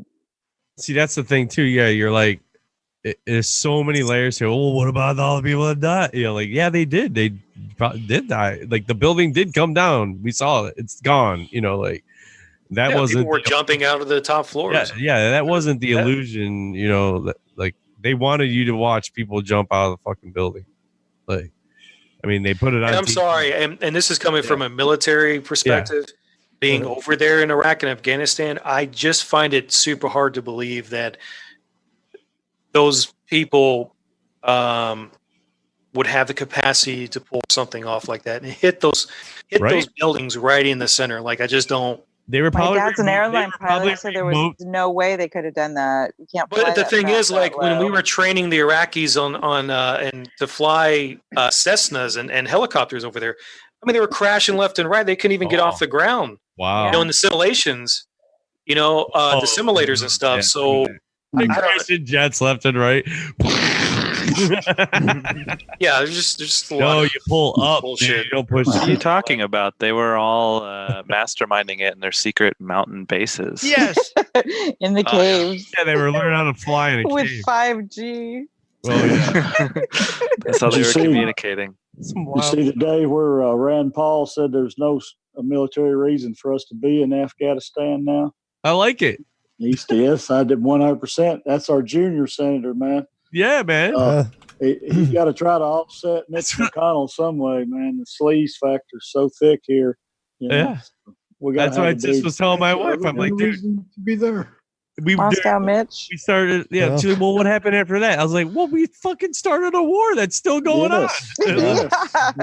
Yes. Yeah, I mean, it's all about money, dude. Guys, Yeah, let's all celebrate. Guard opium fields, man. For you gotta bring that. The fucking drugs. Drugs, guys. Bolton's gone. John Bolton's out.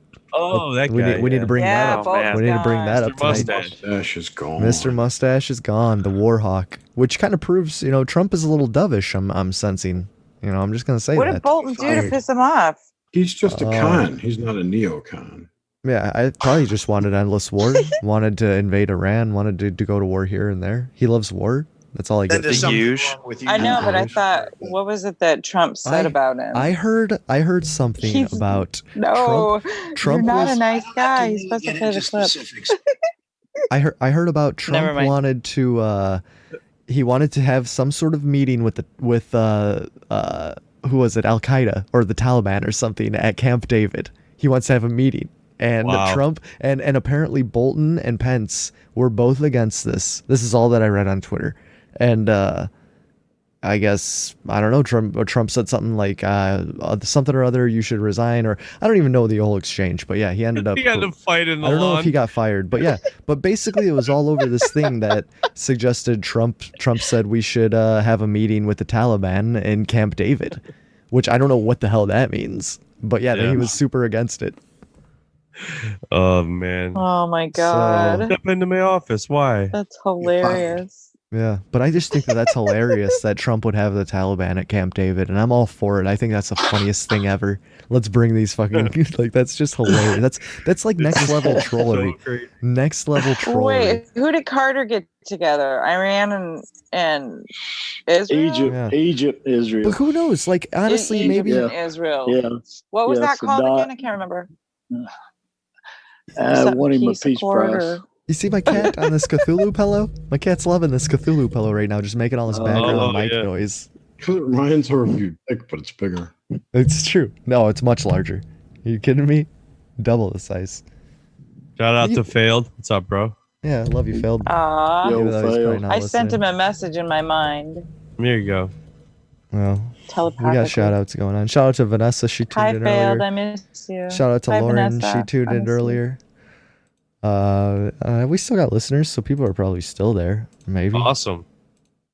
At least half of Mossad intelligence is listening. So we got that going for us. I don't know who. Maybe some Taliban too. Yeah, dude. Darren and Graham pissed somebody off to have all these Israeli listeners come out of nowhere. If you leave the Taliban alone, man, they'll go back in the mountains. That's what I'm thinking, man. I honestly They've been feel there for thousands of years. Yeah, I think that he Look might at just. how many people's fought them. They do the same thing. Yes, Trump might They just be live like, there, okay, man. let's make a deal with these guys. Yes. Let's treat them Leave like them a alone nation. and it'll be Yeah. okay. Isn't maybe it's just part of bringing the early 2000s back again, like all the Dave Chappelle start stuff is over, coming back, and like I hope so. I got to bring the Taliban back again. It is recycling. It is. Oh, all dude, that'd be recycling. sweet because then we could bust out those Jankos again. Nah, that was like late 90s. That was- yeah, it was that a was little- 90s. Jenkos were Oh, 90s. that'll be later on. Okay. Yeah. Yeah, When dude. I'm like 90, I can wear my Jankos. Oh, thanks for listening, Lauren. There she is. Oh, hell yeah, man. Yeah. Thank you But, so much. Yeah, I mean, it's, Jenkos were cool. We could do that. I guess it's apropos, though. Rambo whipped him once, so, he's going to whip him again, I guess. He's coming back. Yeah. Yep, yeah, He's Rambo. making his comeback. Uh-huh. Oh, he looks so old. Oh, dude, you know who, oh my God. I had a guy that looked so old moment. I was at the gas station today, and you know how the pumps now always have like little TVs on them and shit? Well, they were doing a music one, and they had the singer for Smashing Pumpkins. What the hell is that guy's name? Billy Corgan. Billy Corgan on there. Holy shit. He got super old. Shaved head and stuff, but, oh my Papa God. John Shatner or Schnatter. What's his name? Papa John guy? Oh, yeah. Yes. The dude who started Papa John. Oh, him. Yeah. Yes, that's him. Yep. Yeah, he's super old, but he's got the Dick Clark hair. Yeah, that helps out, right? Yeah. He's had some bad work done, too. Yeah, so they Eyes. and everyone that has listened to the show, holy shit, thank you so much. Yeah. Shout out to you guys are awesome. Thanks for hanging around. Thanks for everything. This community is the best. Yep. Shout out to Felix again. Yeah, I miss Felix tonight. He'll be back sometime though. Did you take extensive notes for him? He asked us to take him extensive notes. I don't know if we got him. Yeah, but we've been playing his new album. We've been playing the tracks on the end of the last few shows. So, when this is over, listen. Next one coming up, I might even play it in stereo and just increase the file size by like 60 megs. And it only makes common sense. I'm uploading the montage video right now. Oh, beautiful. wow. Beautiful. Jerry, who you guys got on Noxmente tomorrow night? Tomorrow night is an obelisk show. Oh, that's right. 9/11. Ooh, full moon? Mm-hmm. Oh, I'll be listening. Full moon on the 13th. Full moon is on Friday the 13th. Can we call in on Zoom? Yes. Yeah, is that how we Okay, call good. it? Sweet. Yeah. Sweet. All right. Let's all send good vibes for Bill too, because he's going on a flight tomorrow on 9/11. Yep. So He'll be fine. yeah, you'll be We're gonna good. rock, Bill. Yeah, So dude. tomorrow's the 18th anniversary, Extra peanuts. which is a Extra 9. Yeah. Right. True. And Extra glass of whiskey before you leave. the show starts at 9:11 p.m. 9/11 p.m. Okay. All right. Wow. We're having Michael Joseph on to talk about all the esoteric things, nature of the events that occurred on 9/11. The ritual. Ooh. That'll be The awesome. ritual. Yeah, all the esoteric stuff. Yeah, that'll be It's great. all going to be in a non-judgmental. This is what it looks to be. Okay. Yeah. That'll be dig great. 9/11 wasn't real. Jesus. That's basically what my wife broke it down. So you're telling me basically all this isn't real. I'm like, that's a tough way to answer that, but kind of. It really happened. Yeah. There's so as That's I a say, tough parts of it there's was so much real. involved with this. It's a tough pill for people to swallow that our whole Yes, reality's been manipulated for the last 20 years and we've been lied to. Like it's 20 or years. longer than I that. like Or longer longer than than that. that. Years. Since 1947. Since at least 47. Exactly. Yes. We Since could they be started wrong. lying to you. This is the other thing too, is you can't be 100% sure that's the case. Yep. We're all speculating all this. So What I know is that my gut feels more comfortable with my speculation than the truth that they're trying to tell me. Exactly. And I go with my Common gut. sense. I go with my gut. I'm sorry. Like, it's Yeah. There's some shit you cannot overlook. Uh-huh. Yeah. very true. Just you have to approach things with your eyes a little bit wider. That's it, man. And then that'll help you start out. Well, once you realize you're being lied to Yes. about everything, then you're just like, holy fuck. Like Given your the mind just two opens. Given the two things you've got, one thing will terrify you and one thing will people get scared, right? One will terrify you, one will enrage you. Yes. If you live only with the fear, you'll never see the thing that'll make you angry. Mm-hmm. And I think, exactly. if you are like that and you open this door, and then it might help you. Like, it's so weird because like that pressure, that release of like maybe trying to figure out the way you're feeling and why it happened. That Well, we're living in a fear-based society. No doubt. They know that fear drives us all. Oh, that's so. Great If way, you just get away from your fear, if you once you realize that, once you go, oh yeah, they're just trying to scare me. Just turn off the TV. I'm just gonna So go true. I am to not the store, scared. Yeah, and it's I'm like not the gonna worry bully. about walking into a Yeah. Walmart that I'm gonna get shot. Yeah, you're It's not gonna happen. me. Yes. It could happen though. Well, it could happen, but okay, maybe it's my day to die then, Yes. Yeah. But I'm not going to live my life in all the fear. near asteroid news that's Yeah. crazy everywhere. Another near By the way, asteroid. you're about to die. Skimmed Earth. It skimmed Earth like it hit the water. Oh my God. If you look outside though, the wolf is not at the door. Oh, that's what we're being taught. Yeah, Exactly. That's what we're being taught. Oh man, presented as it's always imminent. Danger is imminent. Yeah. If the wolf is not at the door, there's better things to worry about. The wolf exactly.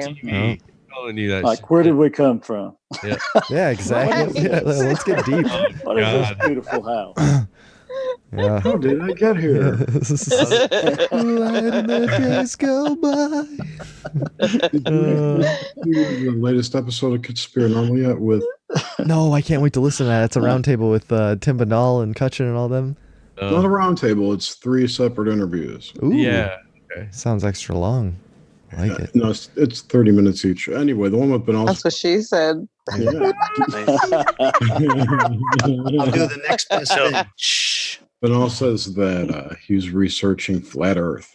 Excellent. Oh wow. But for writing, not for like. Well, Yeah, he writes for Coast to Coast, right? Yep. Yeah. So he's probably going to have Mark Sargent on. Big story on there. Yeah. I don't know. Mark Sargent's still around? I don't know. I really don't know. I love China. There we go. I did Flat Earthers when they started to freak out about you're not all flat Earth. Get out. It's almost like a precursor to what happened to the Democratic Party. It's an evil community. That's what we need to go to a flat Earth convention. I will never. No way. No, they're rabid. No, they're not rabid, but it's just not a Some good of idea. them are. You know the insane good vibes that we felt this weekend? It would be the exact opposite at a flat Earth convention. Oh, dude. We'd all be I getting, think have, they have one in Kentucky or Indiana. dude, we'd be getting, me and Bill, we hesitate, or at least I hesitated when we were driving. There was a sign for the Creation Museum, and I was like, dude, when's it open? I was like, is it free? And he's like, no, we got to pay for everything. No, it was close. It's expensive, actually. Yeah. It's super expensive. I had a chance. I was going to do it, and I went, no, I ain't doing it. I mean, I don't want to give him money. Indoors, yeah, like if it was free or like a park, boat, man. Dude, right? The Creation Museum is just like being in Gatlinburg, Tennessee, and paying $35 to get you and your 2 little kids into the Ripley's Believe It or Not fucking museum. Yeah, this sounds like personal experience, Jer. Take your picture outside with the big dudes, the tallest dude and the fattest dude, and then move on. Man. You're correct. They have a T-Rex with Jesus on it. Oh, there's John. Has anybody been to the Ark? No, that's what that was. There, that's the Creation Museum. That's what. That was a bunch of the Ark. Well, they're actually 2 separate. Oh, they are 2 separate things? Yes, so it ain't just 40 for both. Yeah, there is a museum, and then there's a tour of the Ark. God damn. Do you remember that would have been movie awesome. about the dude who had to build an ark because he talked to God, and it was everyone loved it, and how creepy it is today. I like how Well, we're supposedly here because of that, right? It's built to that dimension, man. He got the exact dimensions. I have seen it. Yeah. I was just gonna say, like, people have these arcs all over, and then they're still searching for it, right? Like up in the mountain somewhere, like, in the Alps. Well, see, they've been finding like wooden ships and mountains all over the world, which would indicate that there was definitely a global flood, but it wasn't just one ark that was built. You know, or just trying to escape the catastrophe. There was one for every religion. Oh yeah, they all have their own stories. But like symbolism in the Hebrew Bible, those dimensions, I mean, that's a show right there, man. You find something about it goes in a lot of different directions. Oh, I bet I've never looked into that before. I just wrote it down. Symbolism. Some kind of metaphor for demonic vessel. So what was it again? Like symbolism? The dimensions. It's in cubits in Genesis in the Bible, but it's been figured out that example there in Ohio is it's built to the dimensions. Wow. Does it correlate to Stanley Kubrick's mind? I wish I could tell you. To Stanley Kubrick's what? Monolith. The 2x4x6. The thing on Mars and shit, right? Yeah. I have heard that it is like perfectly built to float. The width and the breadth of it's ready to go. Yeah. It would float. Over a lot of stuff. Yeah. I've always liked the idea that the Ark was a cloning technology. Oh man, that they had to keep the cloning technology around for the reset so they could repopulate. Two of everything. Yeah, I mean, seed banks, all kind of, I mean, seed. That's a lot of different directions with that, Yeah, just a fertilizer spreader. Yeah. Driving around with a boat full of coming eggs. You're just ready to go.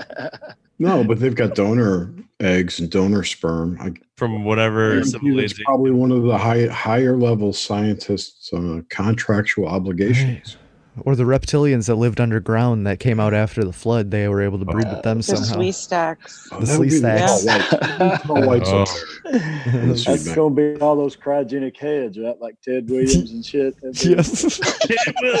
To repopulate a world. But the joke's going to be on them because we're never going to unfreeze them. No, they're just going to be frozen forever. Suckers. It's going to be on some dude's table, man.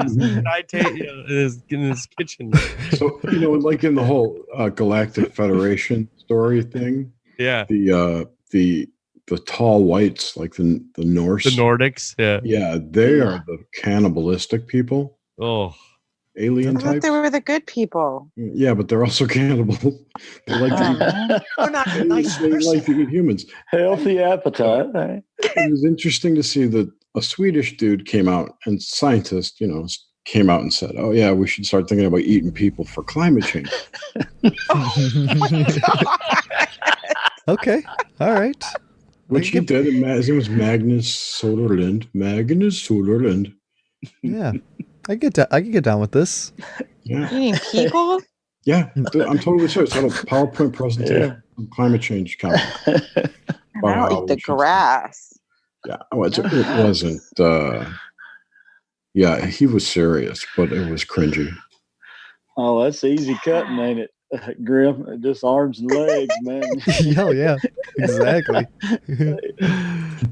Money. Yeah, you don't even mess with the organs or any of that stuff. The bits. Well, you're just chunking that up for soup, pretty much. Just all just soup bones. I feel like. Did you make bacon?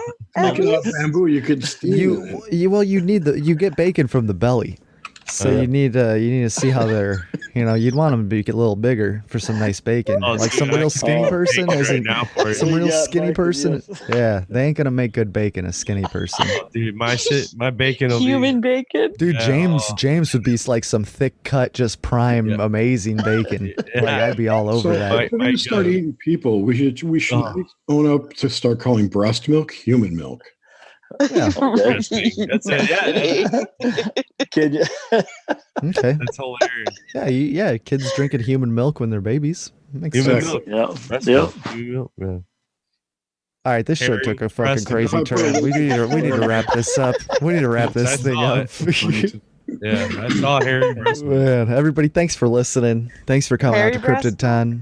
Yeah. Thanks for coming. CryptidCon? Thanks for coming to CryptidCon. Hey, wait, real quick. Okay, What's go the for it. difference? What's the difference This is gonna take between a cow and 9/11? What? Americans can't milk a cow for 18 years. Oh man, that's. Oh man. Thank you. That's a perfect exit. Flavor Town, Nickie, Leo, Bill, everybody, Suzanne, Jerry. Thanks everybody. Justin, thanks for Good jumping night. in. Yeah. Justin came in. Thanks, guys. Busy Oh, yeah. Thanks, family. everyone. And everybody enjoy your nights. See you next week. cruisinwithsteak.com/donate. Thanks. Bye. Peace. Goodbye.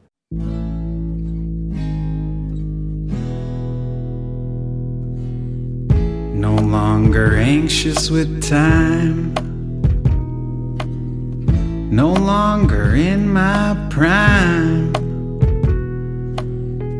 A sliver of wisdom, a taste of ambrosia.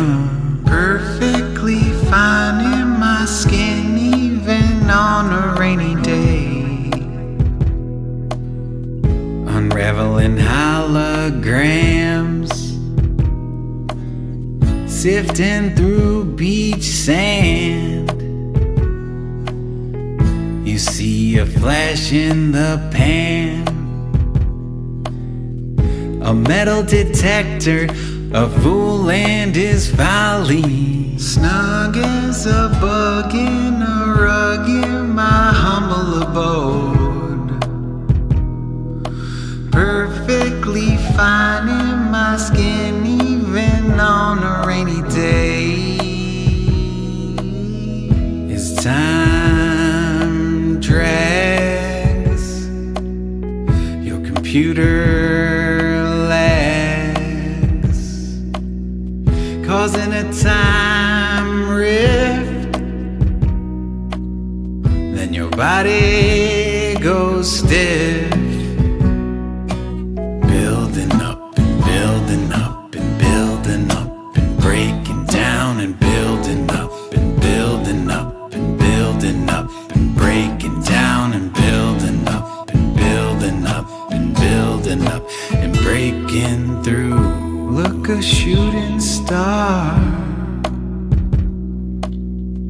a lucky streak from afar. Yes, you're down on your luck and life is hard. No worry, I'll be your bodyguard.